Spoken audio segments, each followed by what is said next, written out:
ನಮಸ್ತೆ ಸ್ನೇಹಿತರೆ, ಇವತ್ತು ನಾವು ದ್ವಿತೀಯ BA ಕನ್ನಡ ಇದರಲ್ಲಿ ಬಂದಿರುವಂತಹ ಅಸೈನ್ಮೆಂಟ್ ಪ್ರಶ್ನೆಯ ವಿವರಣೆಯನ್ನು ತಿಳ್ಕೊಳ್ಳುವ. ಒಂದು ಅಸೈನ್ಮೆಂಟ್ ಪ್ರಶ್ನೆಯನ್ನು ನಾವು ಈಗಾಗಲೇ ತಿಳ್ಕೊಂಡಿದ್ದೇವೆ. ಇವತ್ತು ಮತ್ತೊಂದು ಅಸೈನ್ಮೆಂಟ್ ಪ್ರಶ್ನೆಯನ್ನು ವಿವರಣೆಯನ್ನು ತಿಳಿಸ್ಕೊಡ್ತೇನೆ. ಇದರಲ್ಲಿ ನಮಗೆ 2 ಅಸೈನ್ಮೆಂಟನ್ನು ಬರೀಲಿಕ್ಕಿರುವಂಥದ್ದು. ಒಂದು ಅಸೈನ್ಮೆಂಟಿಗೆ 10 ಅಂಕ, ಮತ್ತೊಂದು 10 ಅಂಕ, ಆ ರೀತಿಯಾಗಿ 20 ಅಂಕಗಳ ಒಂದು ಅಸೈನ್ಮೆಂಟ್ನ ಪ್ರಶ್ನೆಗಳಿರುವಂಥದ್ದು. ಇದರಲ್ಲಿ ಮತ್ತೊಂದು ಪ್ರಶ್ನೆ ಬಂದಿರುವಂಥದ್ದು ಧನ್ವಂತರಿ ಚಿಕಿತ್ಸೆಯಿಂದ. ಕುವೆಂಪು ಅವರು ಬರೆದಿರುವಂತಹ ಧನ್ವಂತರಿ ಚಿಕಿತ್ಸೆಯಿಂದ ಪ್ರಶ್ನೆ ಬಂದಿದೆ. ಅದಕ್ಕೆ ಯಾವ ರೀತಿ ಉತ್ತರವನ್ನು ಬರಿತಾ ಹೋಗಬೇಕು ಅಂತ ನಾನು ಹೇಳ್ತಾ ಹೋಗ್ತೇನೆ. ಹಾಗೆ ಮತ್ತೆ 2 ಅಸೈನ್ಮೆಂಟ್ ಪ್ರಶ್ನೆಗಳಿದೆ. ಸಾಧ್ಯ ಆದರೆ ಅದನ್ನು ಕೂಡ ನಿಮಗೆ ತಿಳಿಸ್ಕೊಡ್ತೇನೆ. ನೀವು ಯಾವುದು ಬೇಕಾದರೂ ಬರ್ಕೊಳ್ಬೋದು, ಯಾವ ಪ್ರಶ್ನೆಯನ್ನು ಕೂಡ ಆಯ್ಕೆ ಮಾಡ್ಕೊಳ್ಬೋದು. 1ನೇ ಪ್ರಶ್ನೆ, 2ನೇ ಪ್ರಶ್ನೆ, ಹಾಗೆ ಮತ್ತೊಂದರಲ್ಲಿ ಕೂಡ 1, 2 ಅಂತ ಕೊಟ್ಟಿರ್ತಾರೆ. ಅದರಲ್ಲಿ ಯಾವುದು ಸ್ಟೇಜ್ 1ರಲ್ಲಿ ಯಾವುದು ಬರಿಬೋದು, ಸ್ಟೇಜ್ 2ರಲ್ಲಿ ಕೂಡ ಅವರು ಕೊಟ್ಟಿರುವುದರಲ್ಲಿ ಯಾವುದಾದ್ರೂ ಒಂದನ್ನು ಬರಿಬೋದು. ಇವತ್ತು ಧನ್ವಂತರಿ ಚಿಕಿತ್ಸೆ ಕುವೆಂಪು ಅವರದು. ಇಲ್ಲಿ ಅವರು ಕೊಟ್ಟಿರುವಂತಹ ಅಸೈನ್ಮೆಂಟ್ ಪ್ರಶ್ನೆ, ರೈತರ ಸಮಸ್ಯೆಗೆ ಪೌರಾಣಿಕ ಪರಿವೇಶ ತೊಡಿಸಿರುವ ಕುವೆಂಪು ಅವರ ಕಥನ ತಂತ್ರ ಧನ್ವಂತರಿ ಚಿಕಿತ್ಸೆ ಕಥೆಯಲ್ಲಿ ಯಶಸ್ವಿಯಾಗಿದೆಯೇ ವಿವರಿಸಿ ಎನ್ನುವಂತಹ ಪ್ರಶ್ನೆಯನ್ನು ಕೊಟ್ಟಿದ್ದಾರೆ. ಇದಕ್ಕೆ ನಾವು ಯಾವ ಉತ್ತರವನ್ನು ಬರೀಬೇಕು ಅಂತ ಹೇಳಿದರೆ, ಮುಖ್ಯವಾಗಿ ನಾವು ಇದರ ಸಂಪೂರ್ಣ ಸಾರಾಂಶವನ್ನು ಬರಿತಾ ಹೋಗಬೇಕು. ಈ ಒಂದು ಕಥೆಯಲ್ಲಿ ನಾವು ಯಾವ ರೀತಿ ಆ ಒಂದು ವಿಚಾರಗಳು ಬರ್ತದೆ ಎನ್ನುವಂಥದ್ದನ್ನು ಬರಿತಾ ಹೋಗುವಂಥದ್ದು. ಮೊದಲಿಗೆ ಪೀಠಿಕೆಯಲ್ಲಿ ನೀವು ಅದರ ಸಾರಾಂಶವನ್ನು ಸ್ವಲ್ಪ ಬರೀರಿ. ಅಂದರೆ ಯಾವ ರೀತಿ ಬರಿಬೇಕು ಅಂತ ಹೇಳಿದರೆ, ಮನುಷ್ಯ ಎಷ್ಟೇ ಹಿರಿಯ ಸಂಸ್ಕೃತಿ ನಾಗರಿಕತೆಗಳನ್ನು ಕಟ್ಟಿಕೊಂಡು ಮೇಲೇರಿದರೂ ಅವನು ಹೊಟ್ಟೆಗೆ ತಿನ್ನಬೇಕಾದದ್ದು ಅನ್ನವನ್ನು. ಅದನ್ನು ಬೆಳೆಯುವವರು ಮಾತ್ರ ರೈತರು. ಇಂದು ಭಾರತ ದೇಶ ಜಾಗತೀಕರಣದ ಹೆಸರಿನಲ್ಲಿ ಅಂತಾರಾಷ್ಟ್ರೀಯ ಒಪ್ಪಂದಗಳನ್ನು ಮಾಡಿಕೊಂಡು ಆರ್ಥಿಕ ಉದಾರೀಕರಣ, ಉದಾರ ಬಂಡವಾಳ ನೀತಿ, ಮಾಲ್ಗಳು, ಸಂಸ್ಕೃತಿ, ಚಿಲ್ಲರೆ ಸಗಟು ವ್ಯಾಪಾರದಲ್ಲಿ ವಿದೇಶಿಯರು ಸಹ ಭಾಗಿತ್ವ ಸೃಷ್ಟಿಸುತ್ತದೆ. ಅಂತಾರಾಷ್ಟ್ರೀಯ ಒತ್ತಡಗಳ ಕಾರಣ ರಾಜಕೀಯ ಧುರೀಣರು ಮಾಡುವ ಎಲ್ಲ ಆರ್ಥಿಕ ನೀತಿಗಳ ಹೊಡೆತ ನೇರವಾಗಿ ಬೀಳುವುದು ಹಳ್ಳಿಯಲ್ಲಿ ದುಡಿಯುವ ರೈತನ ಮೇಲೆ, ಸಾಮಾನ್ಯ ಮನುಷ್ಯನ ಮೇಲೆ. ಇಂತಹ ಸಮಸ್ಯೆಯ ಸುಳಿಯನ್ನು ಕುವೆಂಪು ಅವರು ತಮ್ಮ ಈ ಒಂದು ಕಥೆಯಲ್ಲಿ ವಿವರಿಸುತ್ತಾರೆ ಅಂತ ಒಂದು ಸಣ್ಣ ಪರಿಚಯವನ್ನು ಬರೀರಿ, ಅಥವಾ ಒಂದು ಪೀಠಿಕೆ ಅಂತ ನಾವು ಹೇಳ್ತೇವೆ, ಅದನ್ನು ನಾವು ಬರಿಬೇಕಾಗ್ತದೆ. ನಂತರ ಸಂಪೂರ್ಣವಾಗಿ ಆ ಕಥೆಯ ವಿಶ್ಲೇಷಣೆಯನ್ನು ಬರಿತಾ ಹೋದರೆ ಆಯಿತು. ಇಷ್ಟೇ ಅಲ್ಲದೆ ಇನ್ನಷ್ಟು ವಿಚಾರ, ಒಂದು 1/4 ಪುಟದಷ್ಟು ನೀವು ಪೀಠಿಕೆಯನ್ನು ಬರಿತಾ ಹೋಗಿ. ಅದರಲ್ಲಿ ಮುಖ್ಯವಾಗಿ ಸ್ವರ್ಗಲೋಕದಲ್ಲಿ ಋಷಿಮುನಿಗಳೆಲ್ಲ ಮಾತನಾಡುವಂತಹ ಸಂದರ್ಭ, ಋಷಿಮುನಿಗಳು ಮಾತನಾಡ್ತಾ ಈ ಒಂದು ಕತೆ ಆರಂಭವಾಗುವಂಥದ್ದನ್ನು ಕಾಣ್ಬೋದು. ಇಲ್ಲಿ ಕಥೆಯ ವಿವರಣೆಯನ್ನು ತಿಳಿತಾ ಹೋಗುವ. ಪೀಠಿಕೆಗೆ ಒಂದು 1/4 ಪುಟ ಆಗುವಷ್ಟು ಬರೀರಿ. ಇನ್ನು ಕೆಲವೊಂದನ್ನು ನೀವು ಗೂಗಲಲ್ಲಿ ಸರ್ಚ್ ಮಾಡಿ ಸಿಕ್ಕಿದರೆ ಅದರಲ್ಲೂ ಕೂಡ ಅದನ್ನು ಹುಡುಕಿ ಬರ್ಕೊಳ್ಬೋದು. ಆದರೆ 1/4 ಪುಟದಷ್ಟು ನಿಮ್ಮ ಪೀಠಿಕೆ ಇರಲಿ, ಯಾಕಂದರೆ ನಮಗೆ ಪುಟ ತುಂಬಿಸಬೇಕಾಗ್ತದೆ. 10 ಪುಟದಷ್ಟು ನಾವು ಅಸೈನ್ಮೆಂಟ್ ಪ್ರಶ್ನೆಯನ್ನು ಬರೆದ್ರೆ ತುಂಬಾ ಒಳ್ಳೆಯದು, ನಮಗೆ ಒಳ್ಳೆಯ ಅಂಕ ಸಿಗಲಿಕ್ಕೆ ಅದು ಸಹಾಯ ಆಗ್ತದೆ. ಈಗ ನಾವು ಅದರ ವಿವರಣೆಯನ್ನು ನಾನು ನಿಮಗೆ ಹೇಳ್ತಾ ಹೋಗ್ತೇನೆ. ಆ ಕಥೆಯ ವಿವರಣೆಯನ್ನು ಹೇಳ್ತಾ ಹೋದರೆ ನಿಮಗೆ ಅದೇ ರೀತಿಯಾಗಿ ಬರಿತಾ ಹೋಗ್ಬೋದು. ಸ್ವಲ್ಪ ಅದರ ಬದಲಾವಣೆಯನ್ನು ಮಾಡಿಕೊಂಡು ಬರೀರಿ. ಸ್ವಲ್ಪ ಇನ್ನಷ್ಟು ಕೆಲವೊಂದು ವಿಚಾರಗಳನ್ನು ಸೇರಿಸಿ, ಇನ್ನು ಕೆಲವೊಂದನ್ನು ಏನು ಮಾಡಿ ಅಂದರೆ ನಿಮ್ಮ ಸ್ವಂತದೇ ವಾಕ್ಯದಲ್ಲಿ ಬರಿತಾ ಹೋಗಿ. ನೀವು ಏನು ಅರ್ಥ ಮಾಡ್ಕೊಂಡಿದ್ದೀರಾ ಈ ಒಂದು ಧನ್ವಂತರಿ ಚಿಕಿತ್ಸೆ ಕಥೆಯಲ್ಲಿ ನಾನು ಹೇಳಿದ ನಂತರ ಏನೆಲ್ಲ ನಿಮಗೆ ಅರ್ಥ ಆಗಿದೆ, ಆ ಅರ್ಥವಾಗಿರುವಷ್ಟನ್ನು ನೀವೇನು ಮಾಡಿ ನಿಮ್ಮದೇ ಒಂದು ವಾಕ್ಯದಲ್ಲಿ ಬರಿತಾ ಹೋಗಿ. ಈಗ ಅಸೈನ್ಮೆಂಟಿಗೆ ಪ್ರಶ್ನೆಗಳನ್ನು ಕೊಟ್ಟಿದ್ದಾರೆ ಅಂತ ಹೇಳಿದರೆ ಅಂಥ ಪ್ರಶ್ನೆಗಳನ್ನು ಅಥವಾ ಆ ಪ್ರಶ್ನೆಗಳನ್ನು ಪರೀಕ್ಷೆಗೆ ಕೊಡ್ತಾರೆ.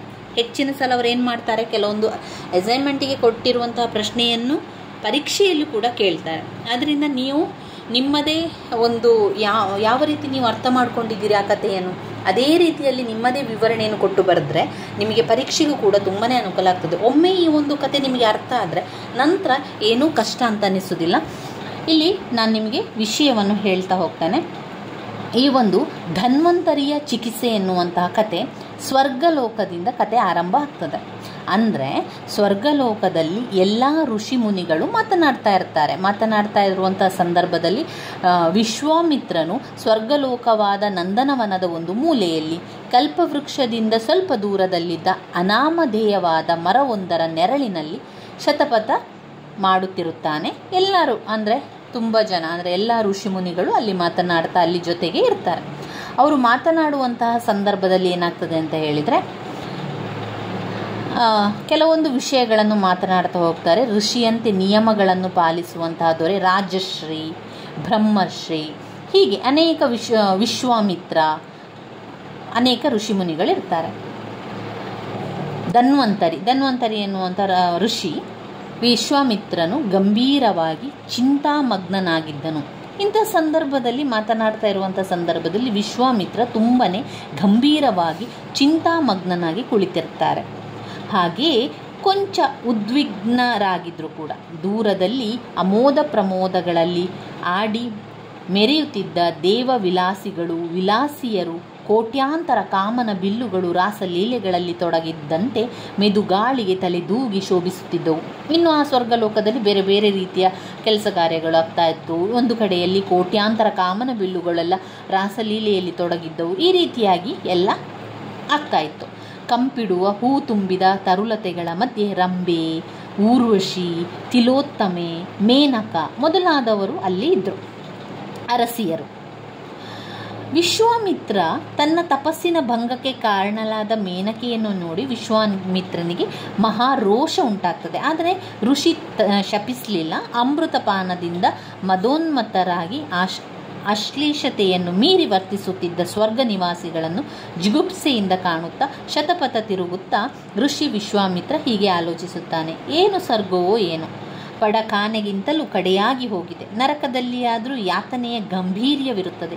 ಇಲ್ಲಿಯ ಲಘುತ್ವಕ್ಕೂ ಮಿತಿಯಿಲ್ಲ. ತಿಂದುಂಡು ಮೆರೆಯುವುದು, ತಪಸ್ಸಿಗಳನ್ನು ಕೆಡಿಸುವುದು, ದಾನವರೊಡನೆ ಕಾದು ಸೋತೋಡಿ ತ್ರಿಮೂರ್ತಿಗಳನ್ನು ಮೊರೆ ಹೋಗುವುದು, ಈ ಮಹತ್ ಕಾರ್ಯಗಳಲ್ಲಿಯೇ ಇವರೆಲ್ಲ ಕೂಡ ಜೀವನ ಮಾಡ್ತಾ ಇದ್ದಾರೆ ಅಂತ ಇಲ್ಲಿ ವಿಶ್ವಾಮಿತ್ರ ಋಷಿಯು ಹೇಳ್ತಾ ಇರುವಂಥದ್ದು.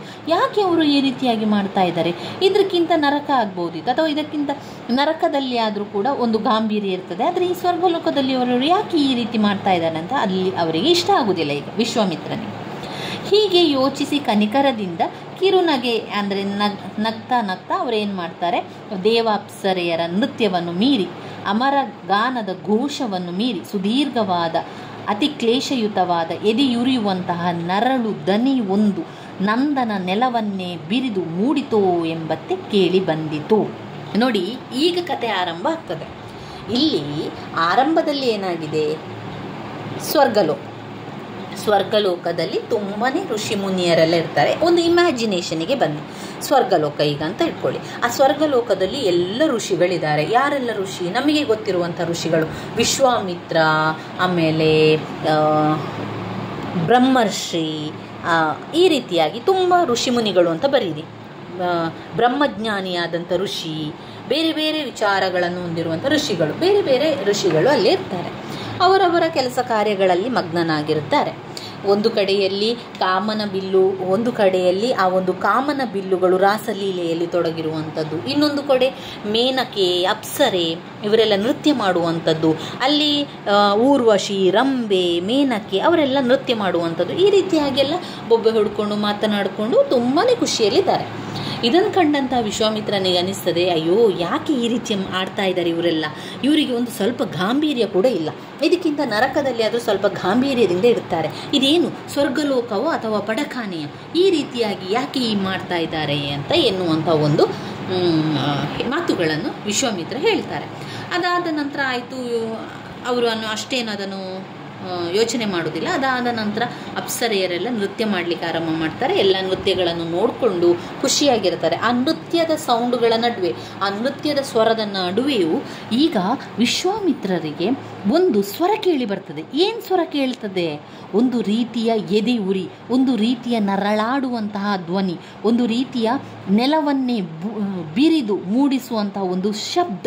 ಅಯ್ಯೋ ಅಮ್ಮ ಎನ್ನುವಂತಹ ಒಂದು ನರಳುವಂತಹ ಒಂದು ಶಬ್ದ ಯಾರಿಗೆ ಕೇಳ್ತದೆ? ಈಗ ವಿಶ್ವಾಮಿತ್ರನಿಗೆ ಕಿವಿಗೆ ಬೀಳ್ತದೆ. ಈ ದನಿಯನ್ನು ಕೇಳಿ ವಿಶ್ವಾಮಿತ್ರ ಸಿಡಿಲೆರಗಿದಂತೆ ಬೆಚ್ಚಿ ಬಿದ್ದು ಬಾಯಿ ತೆರೆದು ನಡುಗಿ ನಿಂತು, ಅದೇ ನರಳುವ ದನಿ. ಈಗ ವಿಶ್ವಾಮಿತ್ರನಿಗೆ ಇಷ್ಟೆಲ್ಲ ಬೊಬ್ಬೆ ಆಗ್ತಾ ಇದೆ, ಇಷ್ಟೆಲ್ಲ ಮೇನಕೆಯರು ಅಪ್ಸರೆಯರು ನೃತ್ಯ ಮಾಡ್ತಾ ಇದ್ದಾರೆ. ಆ ಒಂದು ಸ್ವರದ ನಡುವೆಯೂ ಕೂಡ ವಿಶ್ವಾಮಿತ್ರನಿಗೆ ಕೇಳಿ ಬರುವಂಥದ್ದು ಒಂದು ಸ್ವರ, ಎದೆ ಉರಿಯುವಂಥ ಸ್ವರ, ನರಳುವ ಧ್ವನಿ ಅವನಿಗೆ ಕೇಳ್ತದೆ. ಆಯಿತಾ? ಆ ನರಳುವ ಧ್ವನಿ ಮಜಾ ಮಾಡುತ್ತಿದ್ದ ದೇವತೆಗಳಿಗೂ ಒಂದಿನಿತೂ ಕೇಳಿಸದಿದ್ದರೂ, ಮಜಾ ಅಂದರೆ ಎಲ್ಲ ದೇವತೆಯರಿರ್ಬೋದು, ಋಷಿ ಮುನಿಗಳೆಲ್ಲ ಎಲ್ಲರೂ ಏನು ಮಾಡ್ತಾ ಇರ್ತಾರೆ, ಸ್ವರ್ಗಲೋಕದಲ್ಲಿ ಖುಷಿ ಪಡ್ತಾ ಇರ್ತಾರೆ, ಮಜಾ ಮಾಡ್ತಾ ಇರ್ತಾರೆ, ಎಂಜಾಯ್ ಮಾಡ್ತಾ ಇರ್ತಾರೆ. ಆಗ ಯಾರಿಗೂ ಕೂಡ ಆ ಒಂದು ಸ್ವರ ಕೇಳುವುದಿಲ್ಲ. ಆದರೆ ವಿಶ್ವಾಮಿತ್ರರಿಗೆ ಮಾತ್ರ ಆ ಒಂದು ಸ್ವರ ಬಹು ದಿನದಿಂದ ಕೇಳ್ತಾನೇ ಇರ್ತು. ಒಂದು ರೀತಿಯ ನರಳುವ ಸ್ವರ, ಒಂದು ರೀತಿಯ ಬೊಬ್ಬಿಡುವಂಥ ಸ್ವರ, ಆರ್ತನ್ವಾದ ಕೇಳ್ತಾನೆ ಇತ್ತು. ಎಲ್ಲಿರಲಿ, ಹೊತ್ತಾಗಲಿ, ಬೆಳಿಗ್ಗೆ ಆಗಲಿ, ಯಾವುದೇ ಸಮಯ ಆಗಲಿ ಅದೇ ಅವರಿಗೆ ಕೇಳ್ತಾ ಇತ್ತು. ಅದೇ ಅವರ ಕಿವಿಯನ್ನು ಕಾಡ್ತಾ ಇತ್ತು. ಕೈಲಾಸಕ್ಕೆ ಹೋಗಿದ್ದಾಗ, ವೈಕುಂಠದಲ್ಲಿ ಸತ್ಯಲೋಕದಲ್ಲಿ ನರಕಕ್ಕೆ ಸಂಚಾರಾರ್ಥವಾಗಿ ಹೋಗಿದ್ದಾಗ, ನರಕದ ಗೋಳಾಟವನ್ನು ಮೀರಿ ಆ ರಹಸ್ಯವಾದ ಅನಿರ್ದಿಷ್ಟವಾದ ಆರ್ತನಾದ ಋಷಿಮುನಿಗೆ ಕೇಳುತ್ತಲೇ ಇತ್ತು. ವಿಶ್ವಾಮಿತ್ರನು ಅದರ ಮೂಲವನ್ನು ಅರಿಯಲು ಪ್ರಯತ್ನ ಮಾಡಿದ್ದರೂ ಅದು ಫಲಕಾರಿಯಾಗಲಿಲ್ಲ. ವೈಕುಂಠದಲ್ಲಿ ವಸಿಷ್ಠರನ್ನು ವಿಚಾರಿಸಿದಾಗ ಅವರು ತಮಗೆ ಈ ನರಳುವ ಧ್ವನಿ ಕೇಳಿಸುತ್ತಿಲ್ಲವೆಂದು ಹೇಳುತ್ತಾರೆ. ಈಗ ವಿಶ್ವಾಮಿತ್ರ ಋಷಿಮುನಿಗಳಿಗೆ ಎಲ್ಲಿ ಹೋದರೂ ಕೂಡ ಆ ಒಂದು ನರಳುವಂಥ ಸ್ವರ ಕೇಳ್ತಾ ಇದೆ. ಎಲ್ಲಿ ಬೆಳಿಗ್ಗೆ ಆದರೂ, ರಾತ್ರಿ ಆದರೂ, ಮಧ್ಯಾಹ್ನ ಆದರೂ ಕೂಡ ಅದೇ ಸ್ವರ. ನರಕಕ್ಕೆ ಹೋದರೂ ಕೂಡ ಆ ನರಕದ ಯಾತನೆಯ ನಡುವೆ ಈ ಒಂದು ಸ್ವರ ಕೇಳ್ತಾ ಇದೆ. ನರಳುವ ಸ್ವರ, ಬೊಬ್ಬಿಡುವ ಸ್ವರ, ಒಂದು ರೀತಿಯ ನರಳಾಟ ಕೇಳ್ತಾ ಇದೆ. ಯಾರಿಗೂ ಕೂಡ ಅದು ಕೇಳ್ತಾ ಇಲ್ಲ. ಆಗ ವಿಶ್ವಾಮಿತ್ರ ವಸಿಷ್ಠ ಋಷಿಯಲ್ಲಿ ಕೇಳ್ತಾರೆ, ನಿಮಗೇನಾದರೂ ಈ ಒಂದು ನರಳುವ ಸ್ವರ ಕೇಳ್ತಾ ಇದೆಯಾ? ನನ್ನನ್ನು ಬಿಡ್ತಾ ಇಲ್ಲ, ಎಷ್ಟೋ ಸಮಯದಿಂದ ನನ್ನ ಕಿವಿ ಅದೇ ಒಂದು ಸ್ವರವನ್ನು ಕೇಳ್ತಾ ಇದೆ, ನರಳಾಟವನ್ನು ಕೇಳ್ತಾ ಇದೆ, ಏನಿದು? ವಿಶ್ವಾಮಿತ್ರನ ಮನೋಭ್ರಾಂತಿ ಇರಬೇಕೆಂದು ಅವರೆಲ್ಲ ಒಮ್ಮೆ ಹೇಳಿದರು. ಇದು ಒಂದು ರೀತಿಯ ಭ್ರಾಂತಿ ಇರಬೇಕು ನಿನಗೆ, ಹಾಗೆ ನಿಮಗೆ ಒಂದು ಭ್ರಾಂತಿ ಇರಬೇಕು, ಆದ ಕಾರಣ ಆ ಒಂದು ನರಳುವ ಸ್ವರ ನಿಮಗೆ ಕೇಳ್ತಾ ಇದೆ ಅಂತ ಹೇಳ್ತಾರೆ. ಅದರ ಪರಿಹಾರಾರ್ಥವಾಗಿ ಯಜ್ಞವನ್ನು ನೆರವೇರಿಸಲು ಸೂಚಿಸ್ತಾರೆ. ಸರಿ, ಇನ್ನು ಯಾಕೆ ಈ ರೀತಿಯ ಒಂದು ಹಿಂಸೆ ಕೊಡ್ತಾ ಇದೆ ಆ ಒಂದು ಸ್ವರ? ಎಲ್ಲಿ ಹೋದರೂ ಕೂಡ ನನಗೆ ಅದೇ ಸ್ವರ ಕೇಳ್ತಾ ಇದೆ, ಎಲ್ಲಿ ಕೂತರು, ನಿಂತರು, ಮಲಗಿದ್ರು ಕೂಡ ಅದೇ ಸ್ವರ ಕೇಳ್ತಾ ಇದೆ. ಅದರಿಂದ ಒಂದು ಪರಿಹಾರಕ್ಕಾಗಿ ಯಜ್ಞವನ್ನು ಮಾಡಿಸುವ ಅಂತ ಹೇಳಿ ಅದನ್ನು ಸೂಚಿಸ್ತಾರೆ. ಆದರೆ ವಿಶ್ವಾಮಿತ್ರನಿಗೆ ಹಳೆಯ ಕಂದಾಚಾರದಲ್ಲಿ ನಂಬಿಕೆ ಇಲ್ಲದೆ ವಸಿಷ್ಠರ ಗೊಡ್ಡು ಬುದ್ಧಿವಾದಕ್ಕೆ ಶರಣಾಗದೆ ಹೋಗ್ತಾರೆ. ಈಗ ವಸಿಷ್ಠರು ಹೇಳ್ತಾರೆ, ಈ ರೀತಿಯ ಒಂದು ಕಾಡ್ತಾ ಇದೆ, ಈ ರೀತಿಯ ಒಂದು ಸ್ವರ ಕಾಡ್ತಾ ಇದೆ ಅಂತ ಆದರೆ ಒಂದು ಯಜ್ಞವನ್ನು ಮಾಡಿಬಿಡುವ, ಯಜ್ಞ ನೆರವೇರಿಸಿದರೆ ಎಲ್ಲ ಸರಿಯಾಗ್ತದೆ ಅಂತ ಹೇಳ್ತಾರೆ. ಆದರೆ ವಿಶ್ವಾಮಿತ್ರರಿಗೆ ಆ ರೀತಿಯ ಒಂದು ಹಳೆಯ ಕಂದಾಚಾರಗಳಲ್ಲಿ ಎಳ್ಳಷ್ಟು ನಂಬಿಕೆ ಇರಲಿಲ್ಲ, ವಿಶ್ವಾಸ ಕೂಡ ಅವರಿಗೆ ಇರಲಿಲ್ಲ. ಅವರು ವಸಿಷ್ಠರು ಹೇಳಿದಂತಹ ಗೊಡ್ಡು ಬುದ್ಧಿವಾದಕ್ಕೆ ಶರಣಾಗದೆ ಹೋಗ್ತಾರೆ. ಆ ನರಳುವಿಕೆಯನ್ನು ಕುರಿತು ಆಲೋಚಿಸುತ್ತಿದ್ದಾಗ ವಿಶ್ವಾಮಿತ್ರನಿದ್ದೆಡೆಗೆ ಇದೇ ಸಮಸ್ಯೆಯನ್ನು ಕುರಿತು ಆಲೋಚಿಸುತ್ತಾ ಪರಶುರಾಮ ಬರ್ತಾರೆ. ಪರಶುರಾಮ ಬಂದನು. ಇಲ್ಲಿ ಪರಶುರಾಮನಿಗೂ ಕೂಡ ಅದೇ ಸ್ವರ ಕೇಳ್ತಾ ಇದೆ. ವಿಶ್ವಾಮಿತ್ರನಿಗೆ ಕೇಳ್ತಾ ಇತ್ತಲ್ವ ಆ ಸ್ವರ, ನರಳುವಂಥ ಸ್ವರ, ಈಗ ಪರಶುರಾಮನಿಗೆ ಕೇಳ್ತಾ ಇದೆ. ಮತ್ತಾರಿಗೂ ಕೂಡ ಕೇಳ್ತಾ ಇರಲಿಲ್ಲ. ಪರಶುರಾಮನಿಗೆ ಕೂಡ ಅದೇ ಸ್ವರ ಕೇಳ್ತದೆ. ಆದ ಕಾರಣ ಆ ಕಡೆ ಅವರು ಬರ್ತಾ ಇರ್ತಾರೆ. ವಿಶ್ವಾಮಿತ್ರನಿಗಾದ ಅನುಭವಗಳೇ ತಮಗೂ ಆದುದೆಂದು ತಿಳಿಸಿದ ಪರಶುರಾಮರು ಈ ಒಂದು ಸಮಸ್ಯೆಯ ಶೋಧನೆಗಾಗಿ ತ್ರಿಭುವನ ಸಂಚಾರಕ್ಕೆ ಹೊರಟಿರುವುದಾಗಿ ತಿಳಿಸಿದನು. ಈಗ ಎಲ್ಲರಿಗೆ ಕೇಳ್ತಾರಲ್ವ ವಿಶ್ವಾಮಿತ್ರ, ನನಗೆ ಒಂದು ನರಳುವ ಧ್ವನಿ ಕೇಳ್ತಾ ಇದೆ, ನರಳುವ ಸ್ವರ ಕೇಳ್ತಾ ಇದೆ, ಯಾರಿಗಾದರೂ ಕೇಳಿಸ್ತಾ ಇದೆ ಅಂತ ಹೇಳಿದಾಗ ಯಾರು ಕೂಡ ಅದನ್ನು ಹೇಳ್ತಾರೆ, ಯಾರಿಗೂ ಅದು ಕೇಳಿಸುವುದಿಲ್ಲ, ಯಾರಿಗೂ ಕೂಡ ಕೇಳ್ತಾ ಇಲ್ಲ. ಏನೋ ಅದು ವಿಶ್ವಾಮಿತ್ರ ಋಷಿಯ ಮನೋಭ್ರಾಂತಿ ಆಗಿರ್ಬೋದು. ಅಂದರೆ ಒಬ್ಬರಿಗೆ ಕೇಳಿ ಮತ್ತು ಯಾರಿಗೂ ಕೇಳಿಸ್ತಾ ಇಲ್ಲ ಅಂತ ಆದಾಗ ಸಾಮಾನ್ಯವಾಗಿ ಎಲ್ಲರೂ ಏನು ಅಂದ್ಕೊಳ್ಳುವಂಥದ್ದು, ನಿನಗೇನೋ ಭ್ರಾಂತಿ ಇರಬೇಕು, ಅದಕ್ಕೋಸ್ಕರ ನಿನಗೆ ಹಾಗೆ ಆಗುವಂಥದ್ದು ಅಂತ ಹೇಳುವಂಥದ್ದು ಸಹಜ. ಅದೇ ರೀತಿಯಲ್ಲಿ ಇಲ್ಲಿ ಸ್ವರ್ಗಲೋಕದಲ್ಲಿ ಕೂಡ ಹಾಗೆ ಆಗ್ತದೆ. ಸ್ವರ್ಗಲೋಕದಲ್ಲಿ ವಿಶ್ವಾಮಿತ್ರನಿಗೆ ಭ್ರಾಂತಿ ಅಂತ ಅವರು ಯೋಚನೆ ಮಾಡ್ತಾರೆ. ನಂತರ ಹೇಳ್ತಾರೆ, ನೀನೊಂದು ಯಜ್ಞ ಮಾಡಿಸುವ, ಯಜ್ಞ ಮಾಡಿದರೆ ಎಲ್ಲ ಸರಿಯಾಗ್ತದೆ ಅಂತ. ಆದರೆ ಅವರಿಗೆ ಅದು ಇಷ್ಟ ಇಲ್ಲ. ವಿಶ್ವಾಮಿತ್ರರಿಗೆ ಹಳೆಯ ಕಂದಾಚಾರದ ಮೇಲೆ ನಂಬಿಕೆ ಕೂಡ ಇರಲಿಲ್ಲ, ಇಷ್ಟ ಕೂಡ ಇರಲಿಲ್ಲ. ಆಯಿತಾ? ಇಷ್ಟಾದಾಗ ಅಲ್ಲಿಗೆ ಪರಶುರಾಮ ಬರ್ತಾರೆ. ಪರಶುರಾಮ ಹೇಳ್ತಾರೆ, ನನಗೆ ಒಂದು ರೀತಿಯ ನರಳಾಟ ಕೇಳ್ತಾ ಇದೆ, ಕೂಗುವ ಧ್ವನಿ ಕೇಳ್ತಾ ಇದೆ, ಅಯ್ಯೋ ಅಮ್ಮ ಎನ್ನುವಂತಹ ಒಂದು ಬೊಬ್ಬಿ ಕೇಳ್ತಾ ಇದೆ. ಕೂತ್ರೂ ಅದೇ ಕೇಳ್ತದೆ, ನಿಂತರೂ ಅದೇ ಕೇಳ್ತದೆ, ಮಲಗಿದ್ರು ಕೂಡ ಅದೇ ಕೇಳ್ತದೆ ಅಂತ ಹೇಳಿ ಪರಶುರಾಮ ವಿಶ್ವಾಮಿತ್ರನ ಬಳಿ ಹೇಳಿದಾಗ ವಿಶ್ವಾಮಿತ್ರನು ತನಗೂ ಕೂಡ ಅದೇ ಅನುಭವ ಆಗಿದೆ ಎನ್ನುವ ವಿಚಾರವನ್ನು ತಿಳಿಸ್ತಾರೆ. ಈಗ ಪರಶುರಾಮ ಹೇಳ್ತಾರೆ, ನಾನು ಈ ಸಮಸ್ಯೆಯನ್ನು ಬಗೆಹರಿಸಬೇಕು, ಈ ಸಮಸ್ಯೆಯ ಶೋಧನೆಗಾಗಿ ನಾನು ತ್ರಿಭುವನ ಸಂಚಾರವನ್ನು ಹೊರಟಿದ್ದೇನೆ. ತ್ರಿಭುವನಕ್ಕೆ ಹೋಗಿ ಅದು ಎಲ್ಲಿಂದ ಅನಾರ್ಥ ಒಂದು ನರಳುವ ಧ್ವನಿ ಕೇಳ್ತಾ ಇದೆ ಅಂತ ನೋಡ್ಕೊಂಡು ಬರ್ತಾನೆ ಅಂತ ಹೊರಡ್ತಾನೆ. ಶೋಧನೆಗಾಗಿ ತ್ರಿಭುವನ ಸಂಚಾರಕ್ಕೆ ಹೊರಟಿರುವುದಾಗಿ ತಿಳಿಸಿದನು. ಅವರು ಮಾತನಾಡುತ್ತಿರುವಾಗಲೇ ಮತ್ತೆ ಆ ಒಂದು ನರಳುವ ನೆತ್ತರು ಹೆಪ್ಪುಗಡುವಂತೆ ಕೇಳಿಸಿತು. ಯಾವನಾದರನೊಬ್ಬನನ್ನು ಮುಳ್ಳಿನ ಹಾಸಿಗೆಯ ಮೇಲೆ ಅಂಗಾತ ಮಲಗಿಸಿ ಎದೆಯ ಮೇಲೆ ಹೆಬ್ಬಂಡೆಯನ್ನು ಬಹುಕಾಲದವರೆಗೆ ಹೇರಿ ಮಣಭಾರದ ಸುತ್ತಿಗೆಯಿಂದ ಬೀಸಿ ಹೊಡೆದರೆ ಅವನು ಹೇಗೆ ನರಳಬಹುದು? ಹಾಗಿತ್ತು ಆ ಒಂದು ಬೀಭತ್ಸಕರವಾದ ನರಳುವಿಕೆ. ಇಲ್ಲಿ ಋಷಿಗಳು ಇಬ್ಬರು ಹೇಳ್ತಾ ಇದ್ದಾರೆ, ಅಂದರೆ ವಿಶ್ವಾಮಿತ್ರ ಮತ್ತು ಪರಶುರಾಮ ಮಾತನಾಡ್ತಾ ಇರುವಾಗಲೇ ಆ ಒಂದು ನರಳುವಂಥ ಸ್ವರ ಕೇಳ್ತಾ ಇದೆ ಅವರಿಗೆ. ಏನು, ಯಾವ ನರಳುವ ಸ್ವರ ಕೇಳ್ತಾ ಇದೆ, ಹೇಗಿರ್ಬೋದು ಆ ಒಂದು ಸ್ವರ ಅಂತ ಹೇಳಿದರೆ ಇಲ್ಲಿ ಅವರು ವಿವರಿಸ್ತಾ ಇದ್ದಾರೆ. ಅವರು ಹೇಳ್ತಾ ಇದ್ದಾರೆ, ಯಾರನ್ನು ಒಬ್ಬನನ್ನು ಮುಳ್ಳಿನ ಹಾಸಿಗೆಯ ಮೇಲೆ ಅಂಗಾತ ಮಲಗಿಸಿದರೆ ಯಾವ ರೀತಿ ಬೊಬ್ಬಿಡುತ್ತಾನೆ ಅದೇ ರೀತಿ ಬೊಬ್ಬೆಟ್ಟು ನರಳ್ತಾ ಇದ್ದಾನೆ. ಮುಳ್ಳಿನ ಹಾಸಿಗೆಯ ಮೇಲೆ ಮಲಗಿಸಿದವನು ಯಾವ ರೀತಿ ಬೊಬ್ಬೆ ಹಾಕುವನು ಅದೇ ರೀತಿಯ ಬೊಬ್ಬೆಗಳು ನಮಗೆ ಕೇಳ್ತಾ ಇದೆ. ಅಷ್ಟೇ ಅಲ್ಲದೆ ಒಂದು ಎದೆಯ ಮೇಲೆ ಒಂದು ದೊಡ್ಡ ಹೆಬ್ಬಂಡೆಯನ್ನು ಇಟ್ಟಾಗ ಯಾವ ರೀತಿ ಅವರು ನರಳುವರು ಅದೇ ರೀತಿ ಬಹು ಕಾಲದವರೆಗೆ ಒಂದು ಕೇಳ್ತಾ ಇದೆ, ಆ ನರಳುವಿಕೆ ಸ್ವರ ಕೇಳ್ತಾ ಇದೆ. ಅಷ್ಟೇ ಅಲ್ಲದೆ ಒಂದು ಮಣಭಾರದ ಸುತ್ತಿಗೆಯಿಂದ ಬೀಸಿ ಹೊಡೆದರೆ ಯಾವ ರೀತಿ ನರಕ ಉಂಟಾಗ್ಬೋದು ಆ ಒಂದು ನರಳುವಿಕೆ ಕೇಳ್ತಾ ಇದೆ. ಇಬ್ಬರಿಗೂ ಕೂಡ ಕೇಳ್ತಾ ಇದೆ. ಆಗ ಅವರಿಗೆ ತುಂಬಾ ಭಯ ಆಗ್ತದೆ. ದಿಗ್ಭ್ರಾಂತರಾಗಿ ಗಡಗಡನೆ ನಡುಗುತ್ತಾ ನಿಲ್ತಾರೆ. ಅದು ಒಂದು ರೀತಿಯ ಬೀಭತ್ಸಕರವಾದಂತಹ ನರಳುವಿಕೆ. ಹೀಗೇನಾಯಿತು? ಅವರಿಬ್ಬರು ಕೂಡ ನಿಂತಿರುವಾಗ ಲೋಕಾಭಿರಾಮನಾಗಿ ಹರಿಕೀರ್ತನೆ ಮಾಡುತ್ತಾ ಆ ಮಾರ್ಗವಾಗಿ ವೈಕುಂಠದ ಕಡೆಗೆ ಹೋಗುತ್ತಿದ್ದ ನಾರದನು ಬರ್ತಾರೆ. ನಾರದ ಮಹರ್ಷಿ ಬರ್ತಾರೆ. ಅವರು ಆ ರೀತಿಯಾಗಿ ಗಡಗಡನೆ ನಡುತ್ತಾ ಇದ್ರು, ದಿಗ್ಭ್ರಾಂತರಾಗಿದ್ದರು. ಬೀಭತ್ಸಕರವಾದ ನರಳುವಿಕೆಯನ್ನು ಕೇಳಿ ಅವರಿಗೆ ತುಂಬಾ ಭಯ ಆಗಿತ್ತು. ಗಡಗಡನೆ ನಡುಗುತ್ತಾ ನಿಂತಾಗ ಏನಾಯಿತು?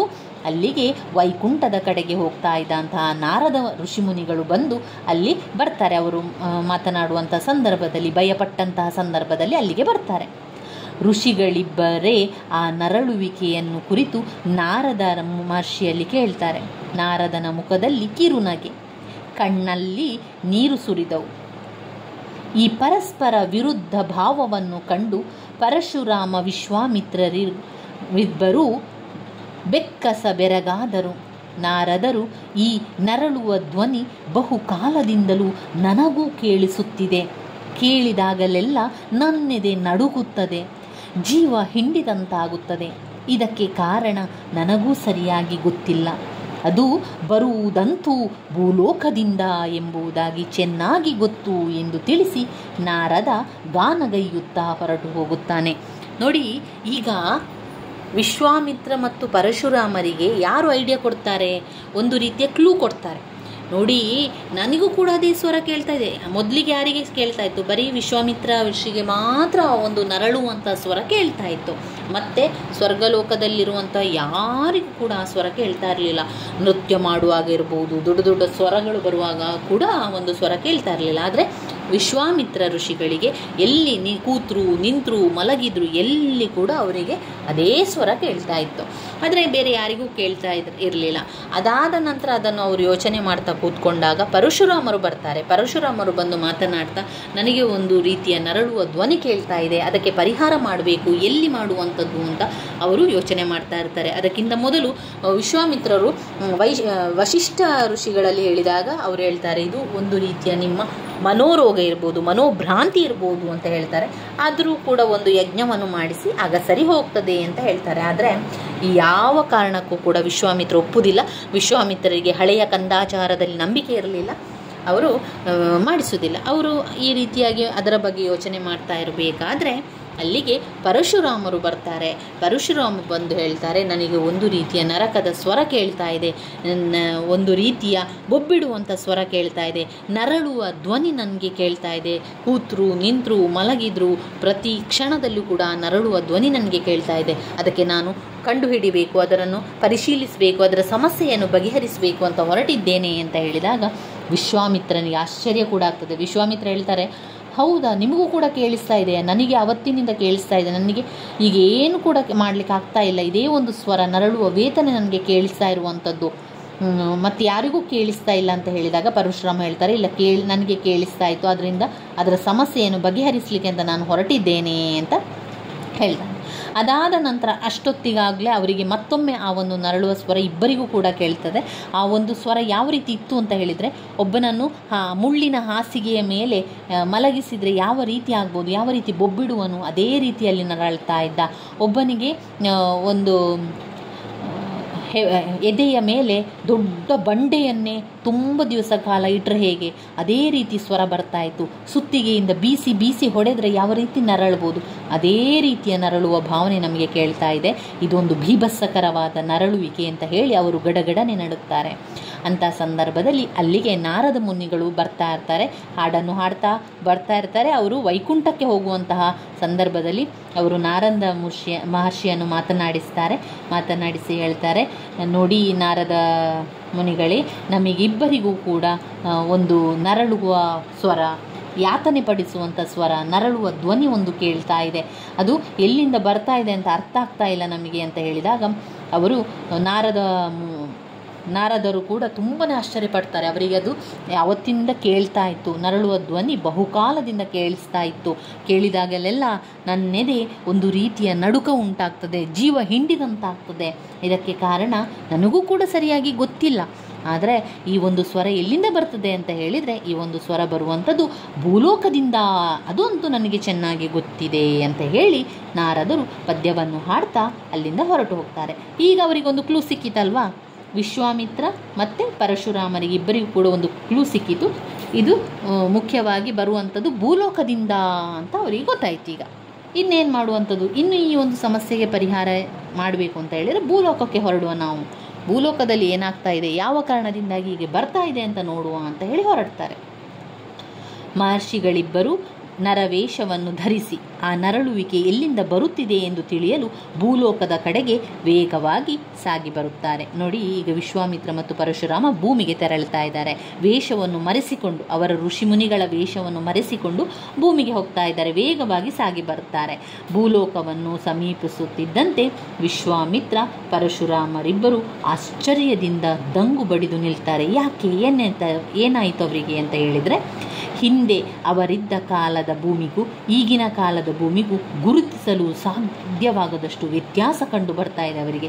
ನಾಗರಿಕತೆ, ಸಂಸ್ಕೃತಿಗಳೊಡನೆ ಅವುಗಳನ್ನು ಕ್ಷಣ ಮಾರ್ಗದಲ್ಲಿ ಬೇಕಾದರೂ ಹಾಳು ಮಾಡಿಬಿಡುವ ಅನಾಗರಿಕತೆ ಮತ್ತು ಅಸಂಸ್ಕೃತಿಗಳು ಕಂಡುಬಂದವು. ಜೀವವನ್ನು ಸಂರಕ್ಷಿಸುವ ವಿದ್ಯೆಯೊಡನೆ ರೋಗಕಾರಿಗಳಾದ ದುಷ್ಟ ಪದ್ಧತಿಗಳು, ಸಿರಿಯೊಡನೆ ಬಡತನವು, ರೈಲು, ಮೋಟಾರು, ವಿಮಾನ, ಅಲೆಯಂತೆ ವಿದ್ಯುತ್ ಶಕ್ತಿ, ಬಂದೂಕು, ಬಾಂಬು, ಕಾಗದ, ಮುದ್ರಾಯಂತ್ರ ಇತ್ಯಾದಿಗಳನ್ನು ಕಾಣುತ್ತಾ, ಹೊಗಳುತ್ತಾ, ವಿಮರ್ಶಿಸುತ್ತಾ ನವೀನ ನರವೇಷದಿಂದ ದೊಡ್ಡ ನಗರವೊಂದಕ್ಕೆ ಬಂದಿಳಿಯುತ್ತಾರೆ. ಇಲ್ಲಿ ವಿಶ್ವಾಮಿತ್ರ ಮತ್ತು ಪರಶುರಾಮರು ಹೊರಟಿದ್ದಾರೆ ಭೂಲೋಕಕ್ಕೆ ಹೋಗುವ. ಅವರಿಗೆ ಎಷ್ಟೋ ಸಮಯದಿಂದ ಒಂದು ರೀತಿಯ ನರಳುವ ಧ್ವನಿ ಕೇಳ್ತಾ ಇದೆ, ಬೊಬ್ಬಿಡುವ ಧ್ವನಿ ಕೇಳ್ತಾ ಇದೆ, ಒಂದು ರೀತಿಯ ನರಕ ವೇದನೆಯನ್ನು ಅನುಭವಿಸುವಂತಹ ಒಂದು ಧ್ವನಿ ಕೇಳ್ತಾ ಇದೆ. ನರಳುವ ಧ್ವನಿ ಒಂದು ನಂದನದ ನೆಲವನ್ನೇ ಬಿರಿದು ಮೂಡಿತೋ ಎಂಬಂತೆ ಅವರಿಗೆ ಕೇಳಿ ಬರ್ತಾ ಇದೆ. ಇನ್ನು ನಿಂತರೆ ಸಾಧ್ಯ ಇಲ್ಲ, ಈ ಒಂದು ಸಮಸ್ಯೆಗೆ ಪರಿಹಾರವನ್ನು ಹುಡುಕ್ಲೇಬೇಕು ಅಂತ ಹೇಳಿ ಅವರೇನು ಮಾಡ್ತಾರೆ, ಸೀದಾ ಹೊರಡ್ತಾರೆ, ಭೂಲೋಕಕ್ಕೆ ಹೋಗ್ತಾರೆ, ದೊಡ್ಡದಾದಂಥ ನಗರಕ್ಕೆ ಹೋಗ್ತಾರೆ. ಅವರಲ್ಲಿ ಹೋಗಿ ತಲುಪ್ತಾರೆ. ಅವರಿಗೀಗ ಆಶ್ಚರ್ಯ ಆಗ್ತದೆ ಭೂಲೋಕವನ್ನು ನೋಡಿದಾಗ. ಅಂದು ಎಷ್ಟೋ ವರ್ಷಗಳ ಕಾಲದಲ್ಲಿ ಬಂದಂಥ ಆ ಭೂಲೋಕಕ್ಕೂ ಈಗಿನ ಭೂಲೋಕಕ್ಕೂ ತುಂಬ ವ್ಯತ್ಯಾಸ ಇದೆ ಅಂತ ಹೇಳ್ತಾ ತುಂಬಾ ಆಶ್ಚರ್ಯ ಪಡ್ತಾರೆ. ದೊಡ್ಡ ನಗರಕ್ಕೆ ಬಂದು ಇಳಿತಾರೆ. ಆ ದೊಡ್ಡ ನಗರದ ಯಂತ್ರ ವಾಹನಗಳ ಸಂಚಾರ, ಮನುಷ್ಯರ ಓಡಾಟ, ವ್ಯಾಪಾರ ಗಿಲಿಗಿಲಿ, ಹೋಟೆಲ್ಗಳ ನೂಕುನುಗ್ಗಲು, ವಿದ್ಯುತ್ ಶಕ್ತಿ ತಂತಿಗಳ ಹಾಸುಹೊಕ್ಕು, ಕಂಬಳಗಳ ಕಿಕ್ಕಿರಿತ, ಚಿತ್ರ ವಿಚಿತ್ರ ಘಟನೆಗಳ ಪ್ರದರ್ಶನ, ಮದ್ಯಪಾನ ನಿರೋಧ, ಆಫೀಸಿನ ಹಿಂದುಗಡೆ ಸೇಂದಿ ಅಂಗಡಿ, ಪೊಲೀಸ್ ಠಾಣೆಯ ಹಿಂಭಾಗದ ಮನೆಯ ಉಪ್ಪರಿಗೆಯಲ್ಲಿ ಜೂಜಿನ ಮನೆ, ಗಲ್ಲಿಯಲ್ಲಿ ಯಾರೂ ಅಸಹ್ಯ ಮಾಡಬಾರದು ಎಂದು ಬರೆದಿದ್ದ ಬೋರ್ಡಿನ ಕೆಳಗೆ ಸಹಿಸಲ ಸಾಧ್ಯವಾಗದ ದುರ್ಗಂಧ, ಸಿನಿಮಾ, ನಾಟಕ ಶಾಲೆ, ಕಾರ್ಖಾನೆ, ಸ್ಕೂಲು, ಕಲಾಶಾಲೆ ಇತ್ಯಾದಿಗಳನ್ನೆಲ್ಲ ಆಶ್ಚರ್ಯದಿಂದ, ಕುತೂಹಲದಿಂದ, ಜಿಗುಪ್ಸೆ ಮತ್ತು ಹರ್ಷದಿಂದ ವೀಕ್ಷಿಸುತ್ತಾ ನರಳುವ ಧ್ವನಿಗೆ ಮೂಲವಾದ ಕಾರಣವನ್ನು ಹುಡುಕುತ್ತಾ ಹೊರಡುತ್ತಾರೆ. ಯಾರು? ವಿಶ್ವಾಮಿತ್ರ ಮತ್ತು ಪರಶುರಾಮ ಅವರು. ವಿಶ್ವಾಮಿತ್ರ ಮತ್ತು ಪರಶುರಾಮರಿಬ್ಬರು ಮುಂದೆ ಒಂದು ದೇವಾಲಯಕ್ಕೆ ಹೋಗ್ತಾರೆ. ಅಲ್ಲಿಂದ ಅಷ್ಟಾಯಿತು. ಅಷ್ಟಾದ ನಂತರ ವಿಶ್ವಾಮಿತ್ರ ಮತ್ತು ಪರಶುರಾಮ ಏನು ಮಾಡ್ತಾರೆ? ದೇವಾಲಯಕ್ಕೆ ಹೋಗ್ತಾರೆ. ಅಲ್ಲಿ ಪೂಜಾರಿ ಗುಡಿಯಲ್ಲಿ ದೇವರಿಲ್ಲವೆಂಬ ದೃಢ ನಂಬಿಕೆಯಿಂದ ಕುಳಿತು ಪೂಜೆಗೆ ಬಂದಿದ್ದವರಿಂದ ಹಣ ಸುಲಿಯುತ್ತಿದ್ದನು. ಅಲ್ಲಿಗೆ ಬಂದಿದ್ದ ಭಕ್ತರ ವ್ಯಾಪಾರ ಬುದ್ಧಿಯನ್ನು ನೋಡಿ ಋಷಿಗಳಿಬ್ಬರು ನಕ್ಕು ವಿಶ್ವಾಮಿತ್ರನು ಪರಶುರಾಮನನ್ನು ಕುರಿತು, ರೇಣುಕಾತನಯ ನೋಡಿದೆಯಾ? ಈ ಪುರೋಹಿತ ವರ್ಗದವರು ಅಂದಿದ್ದಂತೆ ಇಂದು ಇದ್ದಾರಲ್ಲ ಅಂತ ಅವರಲ್ಲಿ ಹೇಳ್ತಾರೆ. ಅಂದರೆ ಈಗ ಅವರು ಭೂಲೋಕಕ್ಕೆ ಹೋಗಿದ್ದಾರೆ. ಭೂಲೋಕದಲ್ಲಿ ಹೋಗಿ ಅವರು ಎಲ್ಲವನ್ನು ನೋಡ್ತಾ ಬರ್ತಾ ಇದ್ದಾರೆ. ಎಲ್ಲ ಬದಲಾವಣೆಯಾಗಿದೆ, ಮೊದಲಿನಾಗಿ ಯಾವುದೂ ಇಲ್ಲ ಅಂತ ಹೇಳಿ ಮಾತನಾಡ್ತಾ ಇರುವಂಥದ್ದು. ಪರಶುರಾಮರು, ಪಾಪ ಪುರೋಹಿತರೇನು ಮಾಡಿಯಾರು? ಆಗಿನ ಕಾಲದ ದೊರೆಗಳಿಗನುಗುಣವಾಗಿ ಆಗಿನ ಪುರೋಹಿತರಿದ್ದರು, ಈಗಿನ ಕಾಲದ ದೊರೆಗಳಿಗೆ ಅನುಸಾರವಾಗಿ ಈಗಿನ ಪುರೋಹಿತರಿದ್ದಾರೆ ಎಂದು ಕ್ಷತ್ರಿಯರ ಮೇಲೆ ದೂರನ್ನು ಹೊರಿಸಿದರು. ಹೀಗೆ ಋಷಿಗಳಿಬ್ಬರು ಮುಂದೆ ಸಾಗುತ್ತಿದ್ದಾಗ ಒಂದು ಮಂದಿರದಲ್ಲಿ ಜನರು ಕಿಕ್ಕಿರಿದುದನ್ನು ಕಂಡು ಅಲ್ಲಿಗೆ ನೋಡಿದಾಗ ಅಲ್ಲಿ ಹರಿಕಥೆಯು ನಡೆಯುತ್ತಿತ್ತು. ಹರಿಕಥೆಗಾರನು ಭಗವಂತನ ಕರುಣೆಯನ್ನು ಕುರಿತು ಹೇಳುತ್ತಿದ್ದವನ ಕಣ್ಣುಗಳಲ್ಲಿ ನೀರು ಬರುವಂತೆ ಮಾತನಾಡುತ್ತಿದ್ದನು. ಹೀಗೆ ಮಾತನಾಡುತ್ತಾ ಆ ಹರಿಕಥೆ ದಾಸನು ಪರಶುರಾಮ ವಿಶ್ವಾಮಿತ್ರರ ಕಥೆಯನ್ನೇ ಪ್ರಾರಂಭಿಸಿಬಿಟ್ಟನು. ತಮ್ಮ ಕತೆ ನಮಗೆ ತಿಳಿಯದು ಎಂಬಂತೆ ಅವನ ಕಥೆಯನ್ನು ಕೇಳಿ ಪರಶುರಾಮನು, ಆ ದಾಸನು ಯಾವ ವಿಶ್ವಾಮಿತ್ರನನ್ನು ಕುರಿತು ಮಾತನಾಡುತ್ತಿರುವುದು ಕುಶಿಕತನಯ ಎಂದು ನಗುತ್ತಾ ಹೇಳಿದರು. ವಿಶ್ವಾಮಿತ್ರ ಅವನನ್ನು ನನ್ನನ್ನಾಗಲಿ ನಿನ್ನನ್ನಾಗಲಿ ಕುರಿತು ಮಾತನಾಡುತ್ತಿಲ್ಲ, ಪುರಾಣ ಹೇಳುತ್ತಿದ್ದಾನೆ ಅಂತ ಹೇಳ್ತಾರೆ. ವಿಶ್ವಾಮಿತ್ರ ಮತ್ತು ಪರಶುರಾಮ ಈಗ ಸಂಪೂರ್ಣವಾಗಿ ಎಲ್ಲವನ್ನು ಕೂಡ ನೋಡ್ತಾ ಹೋಗುವಂಥದ್ದು. ದೊಡ್ಡ ನಗರಕ್ಕೆ ಬಂದು ನಂತರ ಅವರಲ್ಲಿಂದ ಎಲ್ಲವನ್ನು ಕೂಡ ನೋಡ್ತಾ ಹೋಗ್ತಾರೆ. ಈಗ ಹೀಗೆ ಎಲ್ಲೆಲ್ಲಿಗೆ ಹೋದರೂ ಎಲ್ಲ ಕಡೆ ಹೋಗ್ತಾರೆ. ಇವರು ಎಂತ ಹುಡುಕುದು? ಈಗ ಹುಡುಕುದು ಆ ಒಂದು ನರಳುವ ಧ್ವನಿ ಎಲ್ಲಿಂದ ಬರ್ತಾ ಇದೆ, ಆ ನರಳುವ ಒಂದು ಸ್ವರ ಎಲ್ಲಿಂದ ಬರ್ತಾ ಇದೆ ಅಂತ ಅವರಿಗೊಂದು ಕುತೂಹಲ. ಮತ್ತು ಅವರಿಗೆ ಒಂದು ಸ್ವರ ಕೇಳ್ತಾ ಇದೆ ಅಲ್ವಾ, ನರಳುವಂತಹ ಸ್ವರ ಕೇಳ್ತಾ ಇರುವುದರಿಂದ ಇದು ಎಲ್ಲಿಂದ ಬಂತು, ಯಾವ ಕಡೆಯಿಂದ ಬಂತು ಅಂತ ಎಲ್ಲ ಕಡೆಗೆ ಅವರು ಹೋಗ್ತಾ ಇರುವಂಥದ್ದನ್ನು ಕಾಣ್ಬೋದು. ಹೀಗೆ ಎಲ್ಲೆಲ್ಲಿಗೆ ಹೋದರೂ ಆ ನರಳುವ ಧ್ವನಿಯ ವಿಚಾರವಾಗಿ ಯಾರೊಬ್ಬರೂ ಮಾತನಾಡ್ತಾ ಇರಲಿಲ್ಲ. ಯಾರಿಗೂ ಅದು ಕೇಳಿಸದಂತೆ ತೋರದೆ ಕೆಲವೆಡೆಗಳಲ್ಲಿ ಸನ್ನಿವೇಶಗಳು ಋಷಿಗಳಿಬ್ಬರಿಗೂ ತಾವು ಭೂಮಿಗೆ ಬಂದ ಉದ್ದೇಶವೇ ಮರೆತು ಹೋಗಿಬಿಡಬೇಕು ಅದರಂತೆ ಮಾಡ್ತಾಯಿದ್ರು. ಅಂದರೆ ಅವರಿಗೀಗ ಭೂಮಿಗೆ ಬಂದಿದ್ದಾರೆ, ಅವರಿಗೆ ಕೆಲವೊಂದು ಸನ್ನಿವೇಶಗಳಲ್ಲಿ ಒಂದು ರೀತಿಯ ಮರೆತು ಹೋಗಿದೆ.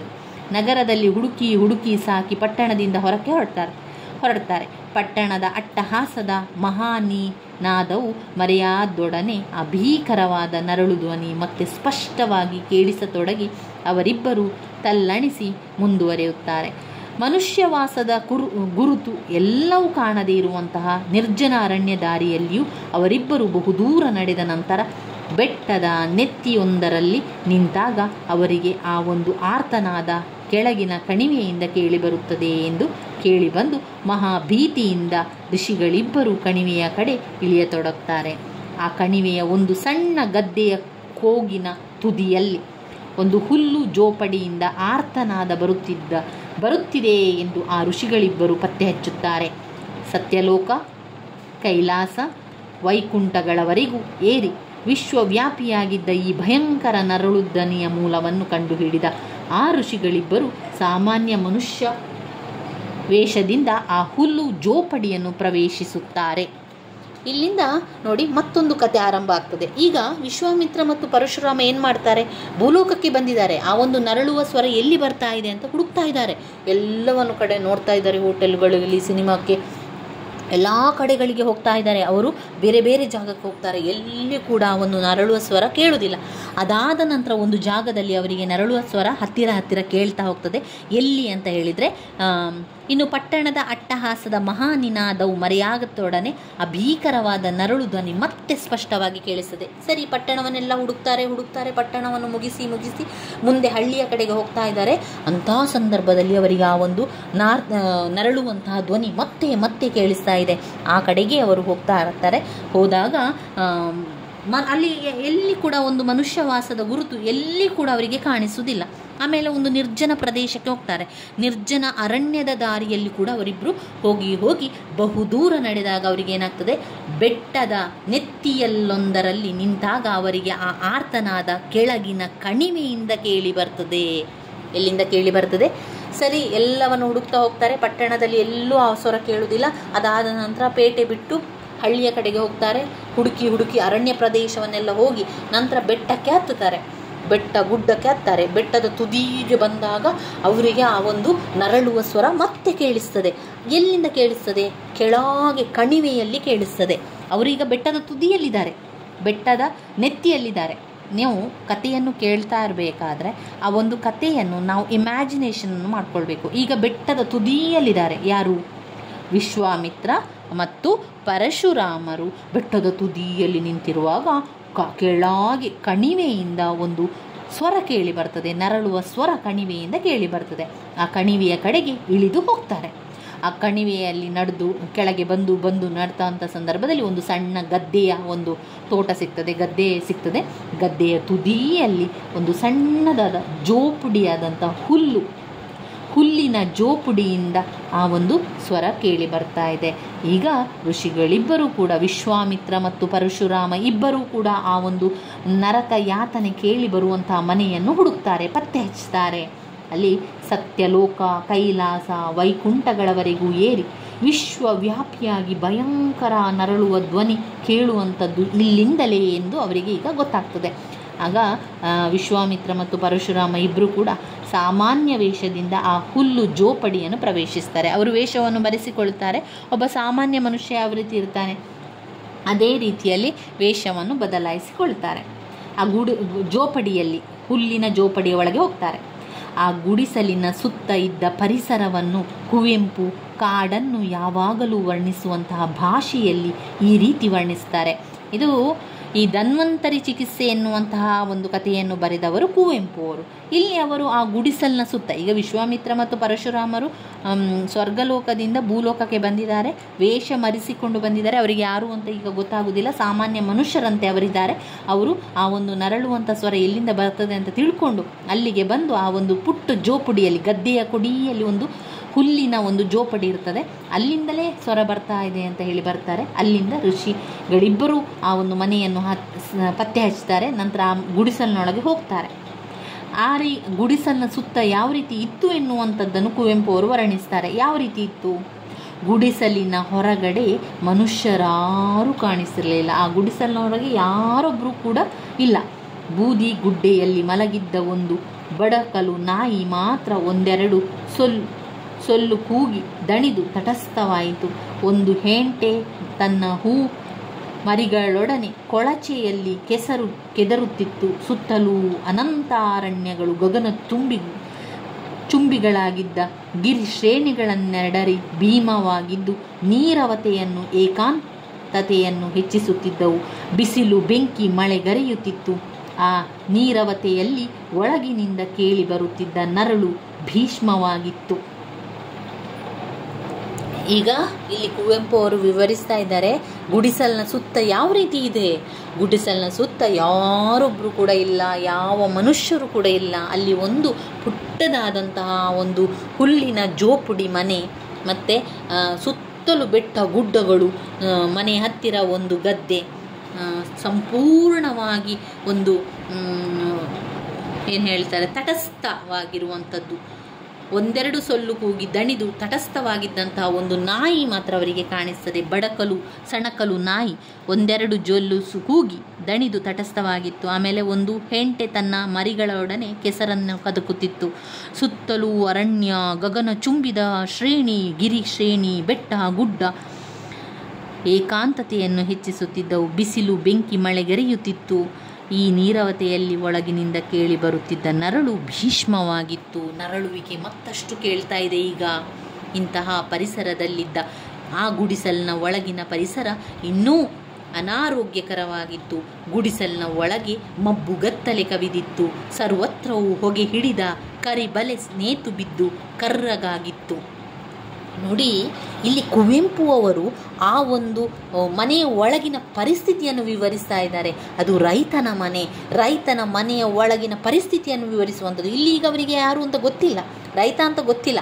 ಆದರೆ ಆ ಒಂದು ಹುಲ್ಲಿನ ಜೋಪುಡಿಯ ಒಳಗಿನಿಂದ ಬರುವಂತಹ ಆ ನರಳುವಿಕೆಯ ಸ್ವರವನ್ನು ಕೇಳಿ ಅಲ್ಲಿ ಹೇಗಿದೆ ಪರಿಸ್ಥಿತಿ ಅಂತ ಇಲ್ಲಿ ಕುವೆಂಪು ಅವರು ವಿವರಿಸ್ತಾ ಇದ್ದಾರೆ. ಕುವೆಂಪು ಅವರು ಹೇಳ್ತಾರೆ ಯಾವ ರೀತಿ ಇದೆ ಅಂತ ಹೇಳಿದರೆ, ಆ ಒಂದು ಗುಡಿಸಲು ತುಂಬ ಕತ್ತಲೆಯಿಂದ, ಮಬ್ಬುಗತ್ತಲೆ ಇದೆ ಅದರೊಳಗೆ. ಯಾಕಂದರೆ ಸಣ್ಣ ಪುಟಾಣಿ ಗೂಡದು. ಅನಾರೋಗ್ಯ, ಆ ಒಂದು ಮನೆಯ ಒಳಗೆ ಸಂಪೂರ್ಣ ಒಂದು ಪರಿಸರ ಅನಾರೋಗ್ಯದಿಂದ ಕೂಡಿತ್ತು. ಗುಡಿಸಲಿನ ಒಳಗಡೆ ಕತ್ತಲೆ, ಮಬ್ಬುಗತ್ತಲೆ ತುಂಬಿತ್ತು. ಹೊಗೆಯಲ್ಲಿ ಅಂದರೆ ಒಲೆಯಲ್ಲಿ ಅಡಿಗೆ ಮಾಡೋದ್ರಿಂದ ಹೊಗೆ ಹಿಡಿದಂತಹ ಒಂದು ಕರಿಬಲೆ ನೇತು ಬಿದ್ದು ಕರ್ರಗಾಗಿತ್ತು. ಒಂದು ಕಡೆಯಲ್ಲಿ ಹಾರೆ, ಅಂದರೆ ರೈತನಿಗೆ ಬೇಕಾದಂಥ ಸಾಮಗ್ರಿಗಳು ಕೂಡ ಆ ಮನೆಯೊಳಗೆ ಇದ್ದವು. ಹಾರೆ, ಗುದ್ದಲಿ, ಹೆಡಗೆ, ಕುಕ್ಕೆ, ಮಡಕೆ, ನೇಗಿಲು, ಕತ್ತಿ ಇತ್ಯಾದಿ ಬೇಸಾಯದ ಉಪಕರಣಗಳು ಅಸ್ತವ್ಯಸ್ತವಾಗಿ ಎಲ್ಲೆಂದರಲ್ಲಿ ಬಿದ್ದಿದ್ದವು. ನಿರ್ಜೀವವಾದ ಕಸಕಡ್ಡಿಗಳು, ಸಜೀವವಾದ ನೊಣಗಳು ಸ್ವರಾಜ್ಯ ಸಂಪಾದನೆ ಮಾಡಿದ್ದವು. ಮಧ್ಯ ಹಾಸಿದ್ದ ಕಂಬಳಿಯ ಮೇಲೆ ಕೊಲೆ ಹಿಡಿದ ಸೊಂಟದ ಪಂಜೆಯ ವಿನಃ ಸಂಪೂರ್ಣವಾಗಿ ನಗ್ನವಾಗಿದ್ದ ರೈತನೊಬ್ಬನು ಅಂಗಾತನೆ ಮಲಗಿ ಎದೆಯನ್ನು 2 ಕೈಗಳಿಂದಲೂ ಒತ್ತಿಕೊಳ್ಳುತ್ತಾ ಘೋರವಾಗಿ ನರಳುತ್ತಿದ್ದನು. ಯಾವ ರೀತಿ ಆಗ್ತಾ ಇತ್ತು ಅಂತ ಹೇಳಿದರೆ, ಆ ಮನೆಯ ಒಳಗಡೆ ಎಲ್ಲ ರೈತನ ಸಾಮಾನುಗಳಿದೆ, ಎಲ್ಲ ರೈತನ ಸಾಮಗ್ರಿಗಳು, ಉಪಕರಣಗಳು, ಹೆಡಗೆ, ಬಟ್ಟಿ, ಮಡಕೆ, ನೇಗಿಲು, ಹಾರೆ, ಗುದ್ದಲಿ ಎಲ್ಲ ಇದ್ದವು. ಆದರೆ ಎಲ್ಲ ಕೂಡ ಚೆಲ್ಲಾಪಿಲ್ಲಿಯಾಗಿ ಬಿದ್ದಿದೆ. ಅದರ ನಡುವೆ ಕಸ ಕಡ್ಡಿ, ನೊಣಗಳು ಎಲ್ಲ ಅದರೊಳಗಿತ್ತು. ಅದರ ನಡುವೆ ಮಧ್ಯ ಹಾಸಿದ್ದ ಕಂಬಳಿಯ ಮೇಲೆ ಕೊಲೆ ಹಿಡಿದ ಸೊಂಟದ ಪಂಜೆಯ ವಿನಃ ಬೇರೆಂಥ ಅವನ ಮೈಯಲ್ಲಿರಲಿಲ್ಲ. ಸಂಪೂರ್ಣವಾಗಿ ನಗ್ನವಾಗಿದ್ದ ರೈತನೊಬ್ಬನು ಅಂಗಾತ ಮಲಗಿದ್ದಾನೆ. ತನ್ನ 2 ಕೈಗಳನ್ನು ಎದೆಯನ್ನು ಹಿಡ್ಕೊಂಡು 2 ಕೈಗಳಿಂದಲೂ ಒತ್ತಿಕೊಳ್ಳುತ್ತಾ ಘೋರವಾಗಿ ನರಳ್ತಾ ಇದ್ದಾನೆ. ಆ ನರಕ ಯಾತನೆಗೆ ಅವನ ಕರಿಮೊರಡು ಮೈ, ತಲೆ ಮಾತ್ರ ಬಂಡೆಯಡಿ ಸಿಕ್ಕಿದ ಹಾವಿನಂತೆ ಒದ್ದಾಡ್ತಾ ಇದ್ದಾನೆ. ನರಕ ಯಾತನೆಯನ್ನು ಅನುಭವಿಸ್ತಾ ಇದ್ದಾನೆ. ಋಷಿಗಳಿಬ್ಬರು ಇಲ್ಲಿ, ವಿಶ್ವಾಮಿತ್ರ ಮತ್ತು ಪರಶುರಾಮರಿಬ್ಬರು ನೋಡುತ್ತಿದ್ದ ಹಾಗೆಯೇ ಮುದ್ದೆಯಾದ ನೆತ್ತರು ಬುಗ್ಗೆಯಾಗಿ ಚಿಮ್ಮಿ ಅವನ ಬಾಯಿಯಿಂದ ಕೆಂಪಗೆ ಹೊರಬಿದ್ದು ನೆಲವನ್ನು ತೋಯ್ತಾ ಇದೆ. ಬಾಯಿಯಿಂದ ನೆತ್ತರಿನ ಒಂದು ಬುಗ್ಗೆಯಾಗಿ ಅವನು ಅದನ್ನು ವಾಂತಿ ಮಾಡಿಕೊಳ್ತಾ ಇದ್ದಾನೆ. ಹೊರಗೆ ಬೀಳ್ತಾ ಇದೆ. ಆ ರೈತನ ಪಕ್ಕದಲ್ಲಿ ಚಿಂದಿ ಕೊಳಕು ಸೀರೆಯನ್ನು ಉಟ್ಟಿ ಮಾನ ಮುಚ್ಚಿಕೊಳ್ಳುವಷ್ಟರ ಮಟ್ಟಿಗೆ ಉಟ್ಟುಕೊಂಡಂತಹ ಬಡಕಲಾಗಿದ್ದ ಅವನ ಹೆಂಡತಿ ತಲೆಯ ಮೇಲೆ ಕೈ ಹೊತ್ತು ಕುಳಿತು ಕಣ್ಣೀರು ಸುರಿಸುತ್ತಿದ್ದಾಳೆ. ಆ ಹೆಂಗಸಿನ ಹಿಂದೆ ಕೂದಲು ಕೆದರಿ ವಿಕಾರವಾಗಿದ್ದ, ಬತ್ತಲೆಯಾಗಿ, ಹೊಟ್ಟೆ ಡೊಳ್ಳಾಗಿ, ಮೈ ಸಣಕಲಾಗಿದ್ದ 4-5 ವರ್ಷದ ಹುಡುಗಿಯೊಬ್ಬಳು ನೆಲದ ಮೇಲೆ ಒರಗಿ ಮೂರ್ಛೆ ಹೋಗಿರುವಂತೆ ನಿದ್ದೆ ಮಾಡುತ್ತಿದ್ದಳು. ನೋಡಿ, ಇಲ್ಲಿ ರೈತನ ಮನೆಯ ಪರಿಸ್ಥಿತಿಯನ್ನು ಅವರು ವಿವರಿಸ್ತಾ ಇದ್ದಾರೆ. ಇಂಥ ಪರಿಸ್ಥಿತಿ ನೋಡಿ, ಅವನು ತುಂಬ ಬಡವ, ಅವನಿಗೆ ಎಂತ ಕೂಡ ಇಲ್ಲ ಅವನಲ್ಲಿ. ಅವನೊಬ್ಬ ರೈತ. ಅವನಲ್ಲಿ ಇರುವಂಥದ್ದು ಹಾರೆ, ಗುದ್ದಲಿ, ಪಿಕ್ಕಾಸು, ನೇಗಿಲು, ಕತ್ತಿ ಅದೆಲ್ಲ ಅಸ್ತವ್ಯಸ್ತ ಆಗಿದೆ. ಕಸಕಡ್ಡಿಗಳು, ನೊಣಗಳು ಇದೆ. ಅದರ ನಡುವೆ ಅಂಗಾತವಾಗಿ ಮಲಗಿದ್ದಂತಹ ರೈತ ಮೈಯಲ್ಲಿ ಏನೂ ಇಲ್ಲ, ಪಂಚೆ ವಿನಃ ಸಂಪೂರ್ಣವಾಗಿ ನಗ್ನನಾಗಿದ್ದ ರೈತ ಅಂಗಾತ ಮಲ್ಕೊಂಡು ತನ್ನ ಎದೆಯನ್ನು ಗಟ್ಟಿ ಹಿಡ್ಕೊಂಡು ನರಳಾಡ್ತಾ ಇದ್ದಾನೆ, ಗೋಳಾಡ್ತಾ ಇದ್ದಾನೆ. ಆ ನರಕ ಯಾತನೆಗೆ ಅವನ ಬಾಯಿಯಿಂದ ನೆತ್ತರು ಬುಗ್ಗೆಯಾಗಿ ಹೊರ ಬರ್ತಾ ಇದೆ. ಋಷಿಗಳಿಬ್ಬರೂ ನೋಡುತ್ತಿದ್ದ ಹಾಗೆಯೇ ಮುದ್ದೆ ಮುದ್ದೆಯಾದ ನೆತ್ತರು ಬಾಯಿಯಿಂದ ಹೊರಗೆ ಬಂದು ನೆಲವನ್ನು ಒದ್ದೆ ಮಾಡ್ತಾ ಇದೆ. ಆ ರೈತನ ಪಕ್ಕದಲ್ಲಿ ಕೊಳೆ ಕೊಳೆಯಾಗಿದ್ದ ಚಿಂದಿ ಬಟ್ಟೆಯನ್ನು ಹಾಕಿದ್ದ ಅವನ ಹೆಂಡತಿ ತಲೆಗೆ ಕೈ ಹೊತ್ತು ಕೂತಿದ್ದಾಳೆ. ಕಣ್ಣನೀರನ್ನು ಹಾಕ್ತಾ ಇದ್ದಾಳೆ. ಮಾನ ಮುಚ್ಚಿಕೊಳ್ಳುವಷ್ಟರ ಮಟ್ಟಿಗೆ ಮಾತ್ರ ಬಟ್ಟೆ ಅವಳ ಮೇಲಿತ್ತು. ಬಡಕಲಾಗಿದ್ದ ಅವನ ಹೆಂಡತಿ ತಲೆಯ ಮೇಲೆ ಕೈ ಹೊತ್ತು ಕುಳಿತು ಕಣ್ಣೀರು ಸುರಿಸುತ್ತಿದ್ದಳು. ಅದರ ಜೊತೆಗೆ ಅವರ ಮಗು, 4-5 ವರ್ಷದ ಮಗಳೊಬ್ಬಳು ಬೆತ್ತಲೆಯಾಗಿ ಕೂದಲೆಲ್ಲ ಕೆದರಿಕೊಂಡು ಡೊಳ್ಳು ಹೊಟ್ಟೆ ಮಾಡಿಕೊಂಡು ಸಣ್ಣ ಮೈ ಸಣಕಲಾಗಿ ಮೂರ್ಛೆ ಹೋದವಳಂತೆ ಮಲಗಿದ್ಲು. ಇಂತಹ ಪರಿಸ್ಥಿತಿಯನ್ನು ನೋಡಿ ಋಷಿಗಳಿಬ್ಬರು ಕಣ್ಣೀರು ಸುರಿಸಿ ನಗರಗಳಲ್ಲಿನ ಭೋಗಕ್ಕೂ ಹಳ್ಳಿಯ ರೈತನೊಬ್ಬನ ಈ ಪರಿಸರಕ್ಕೆ ತಾಳೆ ಮಾಡಿ ಕ್ರೋಧದಿಂದ ಗುಡಿಸಲಿನ ಒಳಹೊಕ್ಕ ತಕ್ಷಣ ರೈತನ ಹೆಂಡತಿ ಅವರನ್ನು ಸಾಲ ವಸೂಲಿ ಮಾಡಲು ಬಂದಿರುವವರೆಂದು ಭಾವಿಸಿ ಕಾಲಿಗೆ ಬೀಳ್ತಾಳೆ. ಇಲ್ಲ, ನನ್ನ ಜೊತೆಯಲ್ಲಿ ಏನೂ ಇಲ್ಲ, ನಿಮ್ಮ ಸಾಲವನ್ನು ಕಟ್ಟಲು ನನ್ನಲ್ಲಿ ಏನೂ ಇಲ್ಲ, ನನ್ನ ಗಂಡ ರೋಗದಿಂದ ಮಲಗಿದಾನೆ, ಏನೂ ಕಟ್ಟಲಿಕ್ಕೆ ನನಗೆ ಸಾಧ್ಯ ಆಗ್ತಾ ಇಲ್ಲ ಅಂತ ನರಳಿಕೊಂಡು ಕಾಲಿಗೆ ಬೀಳ್ತಾನೆ. ಇಲ್ಲಿ ವಿಶ್ವಾಮಿತ್ರ ಮತ್ತು ಪರಶುರಾಮ ಋಷಿಗಳು ವೇಷ ಮರೆಸಿಕೊಂಡು ಬಂದಿದ್ದಾರೆ. ಇಲ್ಲಿ ರೈತನ ಹೆಂಡತಿ ಅಂದ್ಕೊಳ್ತಾರೆ, ಸಾಲವನ್ನು ಕೇಳಲಿಕ್ಕೆ ಬಂದಿರಬೇಕು, ಸಾಲವನ್ನು ಕೇಳಲಿಕ್ಕೆ, ಸಾಲ ಮಾಡಿರ್ತಾರಲ್ವ, ಸಾಲವನ್ನು ಕಟ್ಟಲಿಕ್ಕೆ ಬಂದಿರಬೇಕು ಅಂತ ಹೇಳಿ ಸೀದಾ ಬಂದು ಅವರ ಕಾಲುಗಳನ್ನು ಹಿಡಿದು ದುಃಖ ಪಡ್ತಾಳೆ. ಸಾಲ ವಸೂಲಿ ಮಾಡಲು ಬಂದಿರುವವರೆಂದು ಭಾವಿಸಿ ಕಾಲಿಗೆ ಬಿದ್ದು ತಮ್ಮನ್ನು ಬಿಟ್ಟು ಬಿಡಬೇಕೆಂದು ಬೇಡಿಕೊಳ್ಳಲು ಆರಂಭಿಸುತ್ತಾಳೆ. ತಾವು ಕಂದಾಯಕ್ಕೆ ಬಂದ ಸರಕಾರಿಯ ಅಧಿಕಾರಿಗಳಲ್ಲ, ಪಠಾಣರೂ ಅಲ್ಲ, ಸಾಹುಕಾರರೂ ಅಲ್ಲ, ವಸೂಲಿ ಸಾಬರೂ ಅಲ್ಲ, ಪರದೇಶದ ಪ್ರಯಾಣಿಕರು ಎಂದು ವಿಶ್ವಾಮಿತ್ರ ಮತ್ತು ಪರಶುರಾಮರು ಪರಿಚಯಿಸಿಕೊಳ್ತಾರೆ. ನಾವು ಪರದೇಶದ ಪ್ರಯಾಣಿಕರು, ನಾವು ಸಾಲಗಾರರಲ್ಲ, ನಾವು ಸಾಲವನ್ನು ವಸೂಲಿ ಮಾಡಲಿಕ್ಕೆ ಬಂದವರಲ್ಲ, ಸರಕಾರಿ ಅಧಿಕಾರಿಗಳು ಅಲ್ಲ, ನಾವು ಪ್ರಯಾಣಿಕರು. ನಿನ್ನ ಗಂಡನಿಗೆ ಏನು ಕಾಯಿಲೆಯಮ್ಮ ಅಂತ ಪ್ರಶ್ನಿಸ್ತಾರೆ. ತನ್ನ ಗಂಡನಿಗೆ ಕಾಯಿಲೆ ಏನೆಂದು ತಿಳಿಯದೆಂದು ಬಹಳ ಕಾಲದಿಂದ ಇರುವ ಈ ಕಾಯಿಲೆ ಗುಣವಾಗುವಂತೆಯೇ ಕಾಣುವುದಿಲ್ಲ. ಇದಕ್ಕೆ ರೈತನ ಹೆಂಡತಿಯಲ್ಲಿ ಕೇಳ್ತಾರೆ, ನಿನ್ನ ಗಂಡನಿಗೆ ಕಾಯಿಲೆ ಏನಮ್ಮ ಅಂತ ಕೇಳ್ತಾರೆ. ಅದಕ್ಕೆ ಅವನು ಹೇಳ್ತಾಳೆ, ಇದಕ್ಕೆ ಎಂಥ ಕಾಯಿಲೆ ಅಂತ ಯಾರಿಗೂ ಸಹ ಗೊತ್ತಾಗ್ತಾ ಇಲ್ಲ, ಇದು ಕಡಿಮೆಯಾಗುವಂಥ ಲಕ್ಷಣ ಕೂಡ ಇಲ್ಲ. ಎಷ್ಟೋ ವೈದ್ಯರಲ್ಲಿ ನಾವು ತೋರಿಸಿದೆವು, ಎಷ್ಟೋ ಮದ್ದುಗಳನ್ನು ಕೂಡ ನಾವು ಮಾಡಿದೆವು, ಆದರೆ ಏನು ಪ್ರಯೋಜನ ಆಗಲಿಲ್ಲ, ಅದೇ ರೀತಿಯಾಗಿದ್ದಾರೆ ಅಂತ ಹೇಳ್ತಾನೆ. ನನ್ನ ಗಂಡನಿಗೆ ಏನು ಕಾಯಿಲೆ ಅಂತ ಇನ್ನೂ ಏನೆಂದು ತಿಳಿಯಲಿಲ್ಲ. ಬಹಳ ಕಾಲದಿಂದ ಇರುವ ಈ ಒಂದು ಕಾಯಿಲೆ ಗುಣವಾಗುವಂತೆ ಕಾಣ್ತಾ ಇಲ್ಲ. ಒಮ್ಮೆ ಕಡಿಮೆ ಆದರೆ ಮಗದೊಮ್ಮೆ ಹೆಚ್ಚಾಗ್ತದೆ, ಒಮ್ಮೆ ಕಡಿಮೆ ಆಗ್ತದೆ ಆದರೆ ಮತ್ತೊಮ್ಮೆ ಹೆಚ್ಚಾಗ್ತದೆ. ಎದೆಯ ಮೇಲೆ ಯಾರೋ ಕೂತುಕೊಂಡಂತೆ ಆಗಿ ಭಾರ ಹೆಚ್ಚಾಗುತ್ತದೆ. ಕೀಲುಗಳಲ್ಲಿ ಕಬ್ಬಿಣ ಕಾಸಿ ಹೊಯ್ದಂತೆ ನೋವು ಉಂಟಾಗುತ್ತದೆ. ಆಗಾಗ್ಗೆ ಹೆಂಟೆಯಾಗಿ ರಕ್ತ ಕಾರುತ್ತಾರೆ. ಜ್ಯೋತಿಷರಾಯಿತು, ದೇವರಾಯಿತು, ಸ್ವಾಮಿ ಭಗವಂತನು ನಮ್ಮ ಕೈ ಬಿಟ್ಟಿದ್ದಾನೆ ಅರಳಲಾರಂಭಿಸುತ್ತಾರೆ. ಋಷಿಗಳಿಬ್ಬರು ರೈತನ ಹೆಂಡತಿಗೆ ಸಮಾಧಾನವನ್ನು ಹೇಳಿ ರೋಗಿಯನ್ನು ಪರೀಕ್ಷಿಸಲಾಗಿ ದೇಹದ ಎಲ್ಲ ಅಂಗಾಂಗಗಳನ್ನು ಪರೀಕ್ಷಿಸಿದರೂ ಎಲ್ಲೂ ಕಿಂಚಿತ್ತು ರೋಗದ ಸುಳಿಯು ದೊರೆಯದೇ ಹೋಗ್ತದೆ. ಎಲ್ಲ ಅವರು ಪರೀಕ್ಷಿಸ್ತಾರೆ ಏನಾಗಿದೆ ಇವರಿಗೆ ಅಂತ, ಎಂಥ ಸಹ ಕೂಡ ಗೊತ್ತಾಗುವುದಿಲ್ಲ. ಆಗ ಬ್ರಹ್ಮ ವಿದ್ಯೆಗಿಂತಲೂ ಅತಿ ರಹಸ್ಯವಾಗಿದ್ದ ರೈತನ ಕಾಯಿಲೆಯನ್ನು ನೋಡಿ ವಿಶ್ವಾಮಿತ್ರ ಮತ್ತು ಪರಶುರಾಮ ಋಷಿಗಳು ಕಂಗಾಲಾಗುತ್ತಾರೆ. ಋಷಿಗಳಿಬ್ಬರೂ ಸಾಮಾನ್ಯ ವೇಷದ ಮನುಷ್ಯರಾಗಿ ಹತ್ತಿರದ ಸರಕಾರಿಯ ಡಾಕ್ಟರನ್ನು ಕರೆತರಲು ಹೋಗ್ತಾರೆ. ಆ ಸರಕಾರಿ ವೈದ್ಯರು ಮೋಟಾರು ಗಾಡಿ ಹೋಗದ ಹಳ್ಳಿಗೆ ನನಗೆ ಬರಲಿಕ್ಕೆ ಸಾಧ್ಯ ಇಲ್ಲ ಅಂತ ಹೇಳಿ ಮೊದಲು ನಿರಾಕರಿಸಿದರು. ಋಷಿಗಳಿಬ್ಬರೂ ಚಿನ್ನದ ನಾಣ್ಯವನ್ನು ತೋರಿಸುತ್ತಿದ್ದಂತೆ ಮೂಗುದಾರ ಹಾಕಿದ ಗೂಳಿ ತಂಟೆ ಮಾಡದಂತೆ ಹಿಂಬಾಲಿಸುವಂತೆ ಅವರನ್ನು ಹಿಂಬಾಲಿಸಿ ಬರ್ತಾರೆ.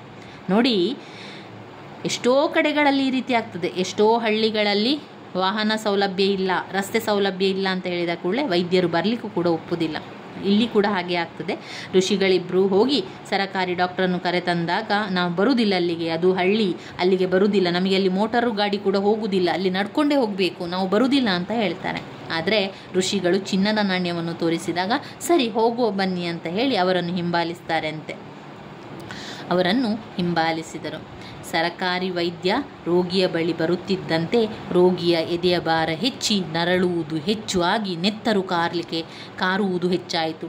ಡಾಕ್ಟರು ಬೇಗ ಬೇಗ ಪರೀಕ್ಷಿಸಿ ರೋಗದ ಕಾರಣ ತಿಳಿಯದಿದ್ದರೂ ಒಂದು ಲ್ಯಾಟಿನ್ ಹೆಸರನ್ನು ಹೇಳಿ ಬಣ್ಣದ ನೀರನ್ನು ಔಷಧಿಯಾಗಿ ಕೊಟ್ಟು ಹೋಗ್ತಾರೆ. ಡಾಕ್ಟರ್ ದೂರ ಹೋದ ನಂತರ ರೋಗಿ ಮೊದಲಿದ್ದ ಸ್ಥಿತಿಗೆ ಬಂದರು.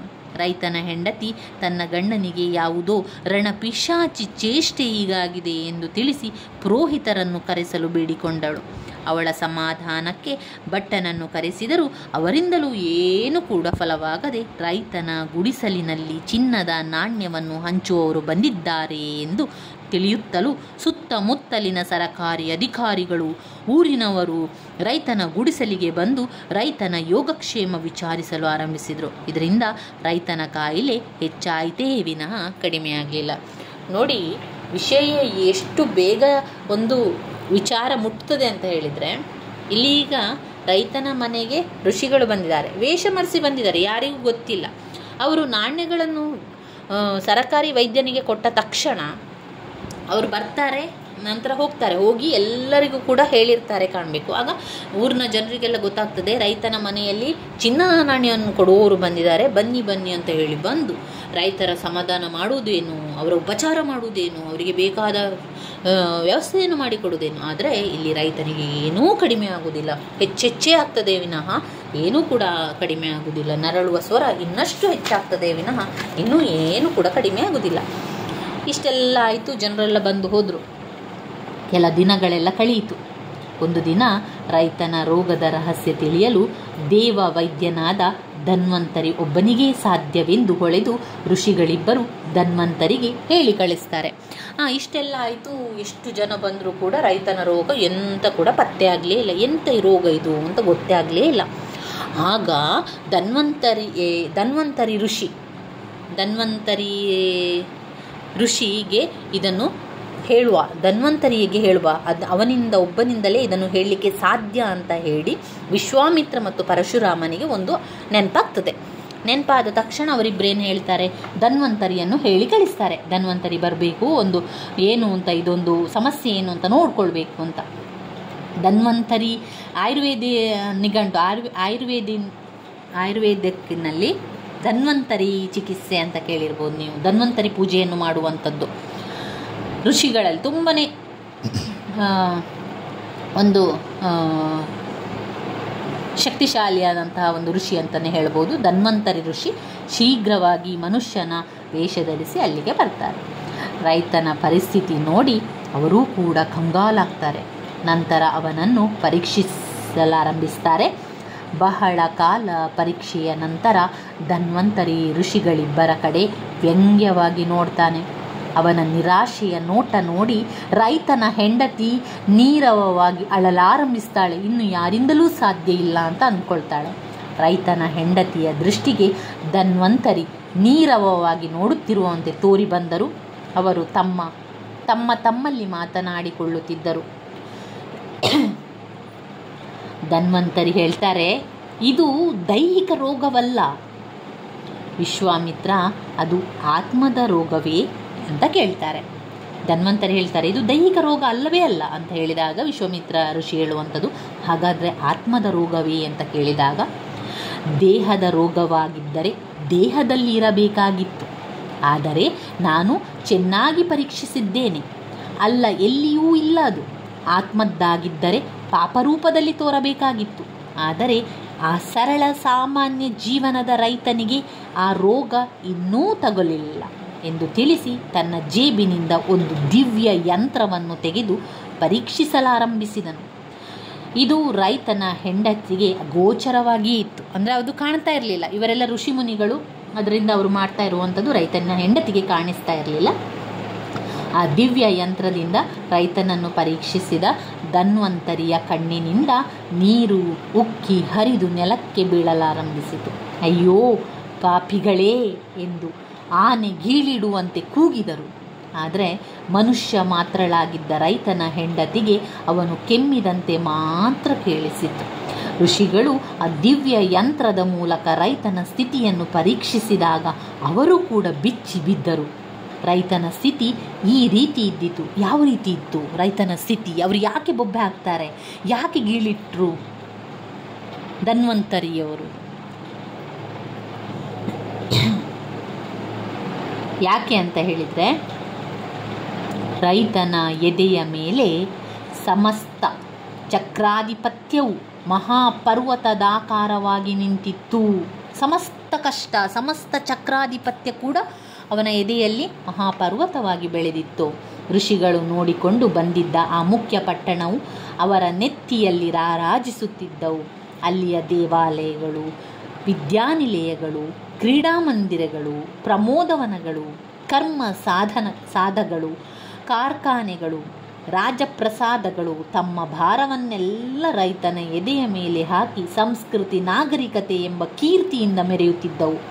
ಅಂದರೆ ಇಲ್ಲಿ ನಮಗೆ ಅರ್ಥವಾಗುವಂಥದ್ದು ಏನು ಅಂತ ಹೇಳಿದರೆ, ರೈತನ ಎದೆಯ ಮೇಲೆ ಎಲ್ಲ ಭಾರ ನಿಂತಿದೆ. ಅಂದರೆ ಪ್ರತಿಯೊಂದಕ್ಕೂ ಕೂಡ ರೈತನನ್ನು ಅವಲಂಬಿಸಿದ್ದಾರೆ. ಎಲ್ಲ ಕಷ್ಟವನ್ನು, ಎಲ್ಲ ವಿಚಾರವನ್ನು ರೈತನ ಮೇಲೆ ಹಾಕಿದ್ದಾರೆ, ರೈತನ ಎದೆಯ ಮೇಲೆ ಹಾಕಿದ್ದಾರೆ. ಇದರಿಂದಾಗಿ ರೈತನ ಒಂದು ಎದೆಯಲ್ಲಿ ಈ ಒಂದು ಕಷ್ಟ ದೊಡ್ಡದಾಗಿ ಹೋಗಿದೆ. ಇಂತಹ ರೈತನ ಪರಿಸ್ಥಿತಿಯನ್ನು ನೋಡಿ ಪರಶುರಾಮನು, ಅಯ್ಯೋ, ಇವನು ಬದುಕಿರುವುದೇ ಹೆಚ್ಚಲ್ಲ. ಇಂತಹ ರಾಜ್ಯದ ಭಾರ ಎದೆಯ ಮೇಲೆ ಹೊತ್ತಿದ್ದರೆ ಮಂದರ ಪರ್ವತ ಹೊತ್ತು ನಿಂತಿದ್ದ ಕೃಷ್ಣನೂ ಕೂಡ ನುಚ್ಚು ನೂರಾಗುತ್ತಿದ್ದನು ಎಂದು ಕೂಗಿಕೊಳ್ಳುತ್ತಾನೆ. ಅದಕ್ಕೆ ವಿಶ್ವಾಮಿತ್ರನು ಕೂಡ ಹಲ್ಲು ಕಡಿದು, ಜಮದಗ್ನಿ, ನೀನಂದು ಆಳುವವರನ್ನೆಲ್ಲ ನಿರ್ನಾಮ ಮಾಡಿ ಸಮತಾ ಪ್ರಚಾರಕ್ಕೆ ಜೀವಮಾನವನ್ನೆಲ್ಲ ತೆತ್ತುತ್ತಾ ವ್ಯರ್ಥವಾಯಿತು ಎನ್ನನು. ಪರಶುರಾಮನು ಹೇಳ್ತಾನೆ, ನೀನು ಕೂಡ ಮೇಲು ಕೀಳೆಂಬ ಭೇದವನ್ನು ತೊಡೆದು ಹಾಕಲು ಬಾಳನ್ನೇ ತೇಯಲಿಲ್ಲವೇ? ಅದು ವ್ಯರ್ಥವಾಯಿತಲ್ಲವೇ ಎಂದು ತಿಳಿಸಿ ಧನ್ವಂತರಿಗೆ ರೈತನನ್ನು ಬದುಕಿಸುವುದು ಹೇಗೆಂದು ಕೇಳ್ತಾರೆ. ಇಷ್ಟೆಲ್ಲ ಅವರು ತುಂಬಾ ದುಃಖ ಪಡ್ತಾರೆ. ಯಾಕೆ ಈ ರೈತನಿಗೆ ಇಷ್ಟೊಂದು ಕಷ್ಟ? ರೈತನ ಮೇಲೆ ಯಾಕೆ ಎಲ್ಲರೂ ಹೊರೆಯನ್ನು ಹೊರಿಸ್ತಾ ಇದ್ದಾರೆ? ರೈತನ ಎದೆಯ ಮೇಲೆ ಸಂಸ್ಕೃತಿ, ನಾಗರಿಕತೆ ಎಂಬ ಕೀರ್ತಿಯಿಂದ ಎಲ್ಲರೂ ಕೂಡ ಮೆರಿತಾ ಇದ್ದಾರೆ. ಆದರೆ ರೈತ ಮಾತ್ರ ಕಷ್ಟಪಡ್ತಾ ಇದ್ದಾನೆ. ಹೌದಲ್ವಾ? ನೀವು ಕೂಡ ಯೋಚನೆ ಮಾಡಿದರೆ ಅದು ಅನಿಸ್ತದೆ. ರೈತ ಇಂದಿಗೂ ಕೂಡ ಕಷ್ಟಪಡ್ತಾ ಇದ್ದಾನೆ.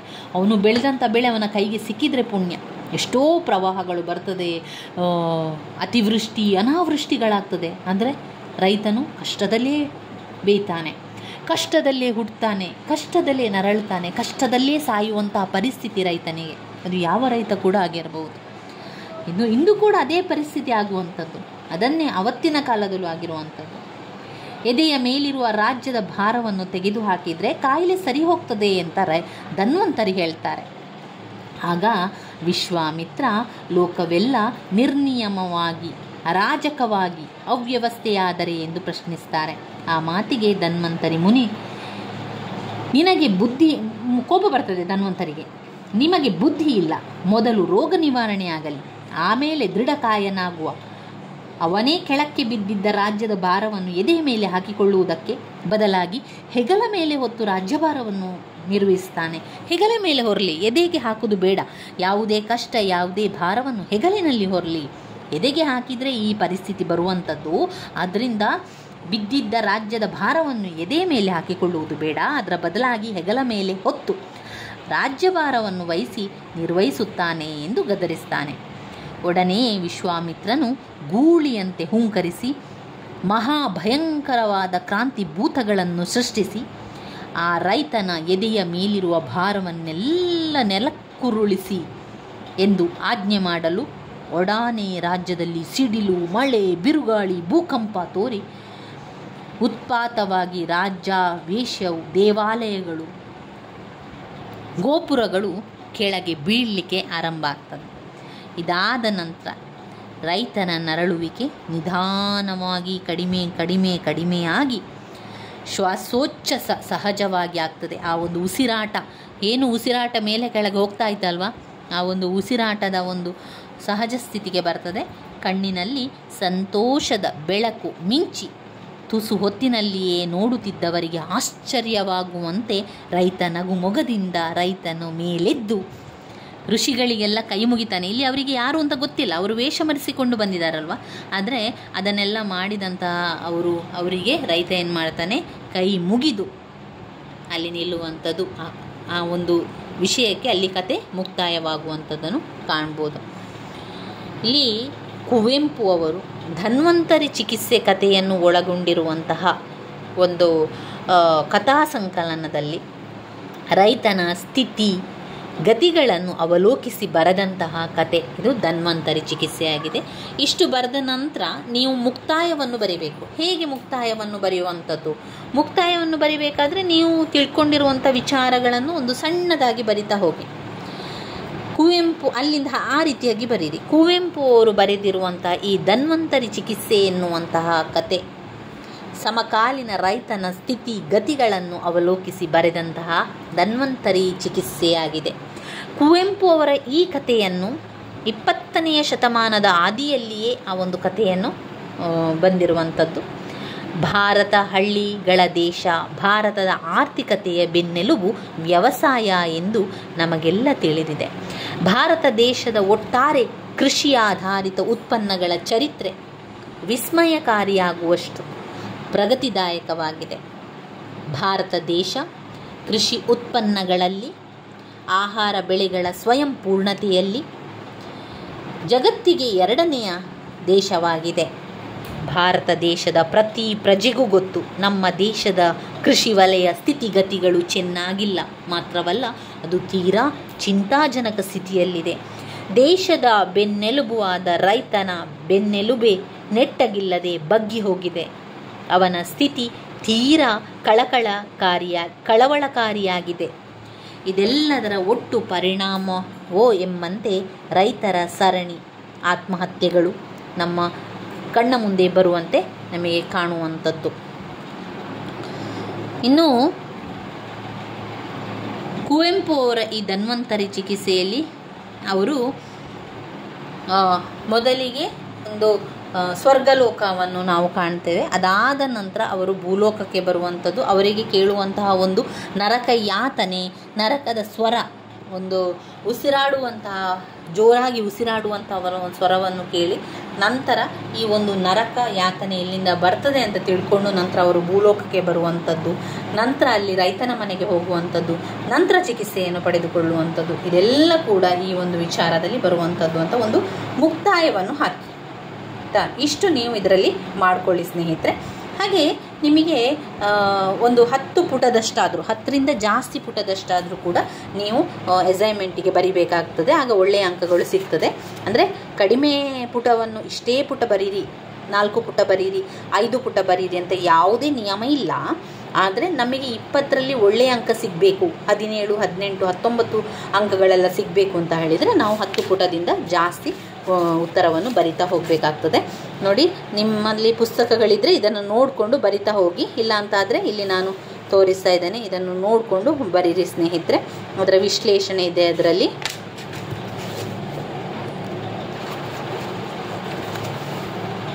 ಇದನ್ನು ನೋಡ್ಕೊಳ್ಳಿ. ನನ್ನ ವೀಡಿಯೋಸ್ ಎಲ್ಲ ನಿಮಗೆ ಇಷ್ಟ ಆಗ್ತಾ ಇದ್ದರೆ ಲೈಕ್ ಕೊಡಿ, ಶೇರ್ ಮಾಡಿ, ಹಾಗೆ ಸಬ್ಸ್ಕ್ರೈಬ್ ಮಾಡಲಿಕ್ಕೆ ಮರಿಬೇಡಿ ಸ್ನೇಹಿತರೆ. ಇದು ಅಸೈನ್ಮೆಂಟಿಗೆ ನೀವು ಬರಿತಾ ಹೋಗಿ. ನೀವು ಎಷ್ಟು ಅರ್ಥ ಮಾಡ್ಕೊಂಡಿದ್ದೀರಿ ಈ ಒಂದು ಕಥೆಯಲ್ಲಿ ಅದನ್ನೇ ಬರಿತಾ ಹೋಗಿ. ಹಾಗೆ ಇದು ನೀವು ಪರೀಕ್ಷೆಯು ಕೂಡ ತುಂಬಾ ಮುಖ್ಯವಾಗಿರ್ತದೆ. ಪರೀಕ್ಷೆಯಲ್ಲೂ ಕೂಡ ಅವರು ಅದೇ ಪ್ರಶ್ನೆಗಳು ಕೆಲವೊಮ್ಮೆ ಬರ್ತದೆ, ಕೆಲವೊಮ್ಮೆ ಬದಲಾವಣೆ ಮಾಡಿ ಕೊಡ್ತಾರೆ. ಈಗ ಧನ್ವಂತರಿ ಚಿಕಿತ್ಸೆಯ ಬಗ್ಗೆ ಬರೆಯಿರಿ, ಅಥವಾ ಕುವೆಂಪು ಅವರು ಬರೆದಿರುವಂತಹ ಧನ್ವಂತರಿ ಚಿಕಿತ್ಸೆಯಲ್ಲಿ ರೈತರ ಸ್ಥಿತಿಗತಿಯನ್ನು ಬರೀರಿ, ಆ ರೀತಿಯಲ್ಲಿ ಕೇಳ್ತಾರೆ. ಏನು ಕೇಳಿದರೂ ಕೂಡ ನೀವು ಎಷ್ಟು ಕೇಳಿದ್ದೀರಾ, ಈ ಒಂದು ಕತೆ ನಿಮಗೆ ಎಷ್ಟು ಅರ್ಥ ಆಗಿದೆ, ಅದೇ ರೀತಿಯಲ್ಲಿ ಬರಿತಾ ಹೋಗುವಂಥದ್ದು. ಆ ರೀತಿಯಾಗಿ ಮಾಡ್ಕೊಳ್ಳಿ. ಕಥಾ ವಿಮರ್ಶೆ ಇಲ್ಲಿದೆ ನೋಡಿ.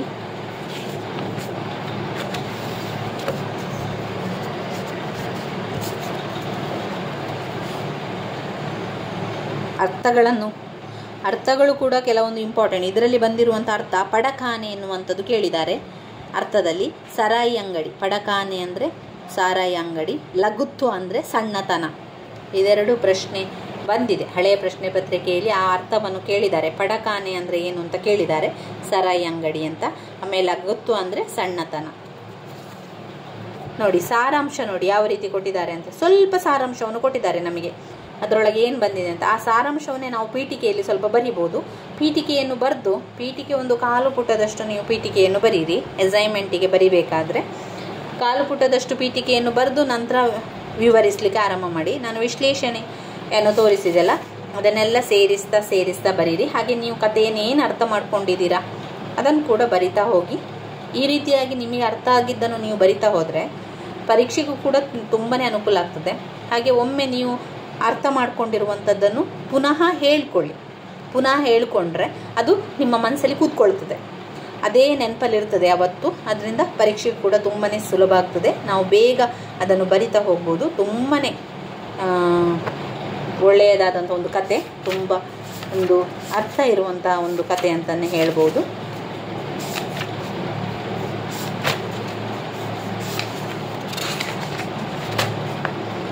ಧನ್ವಂತರಿ ಚಿಕಿತ್ಸೆ.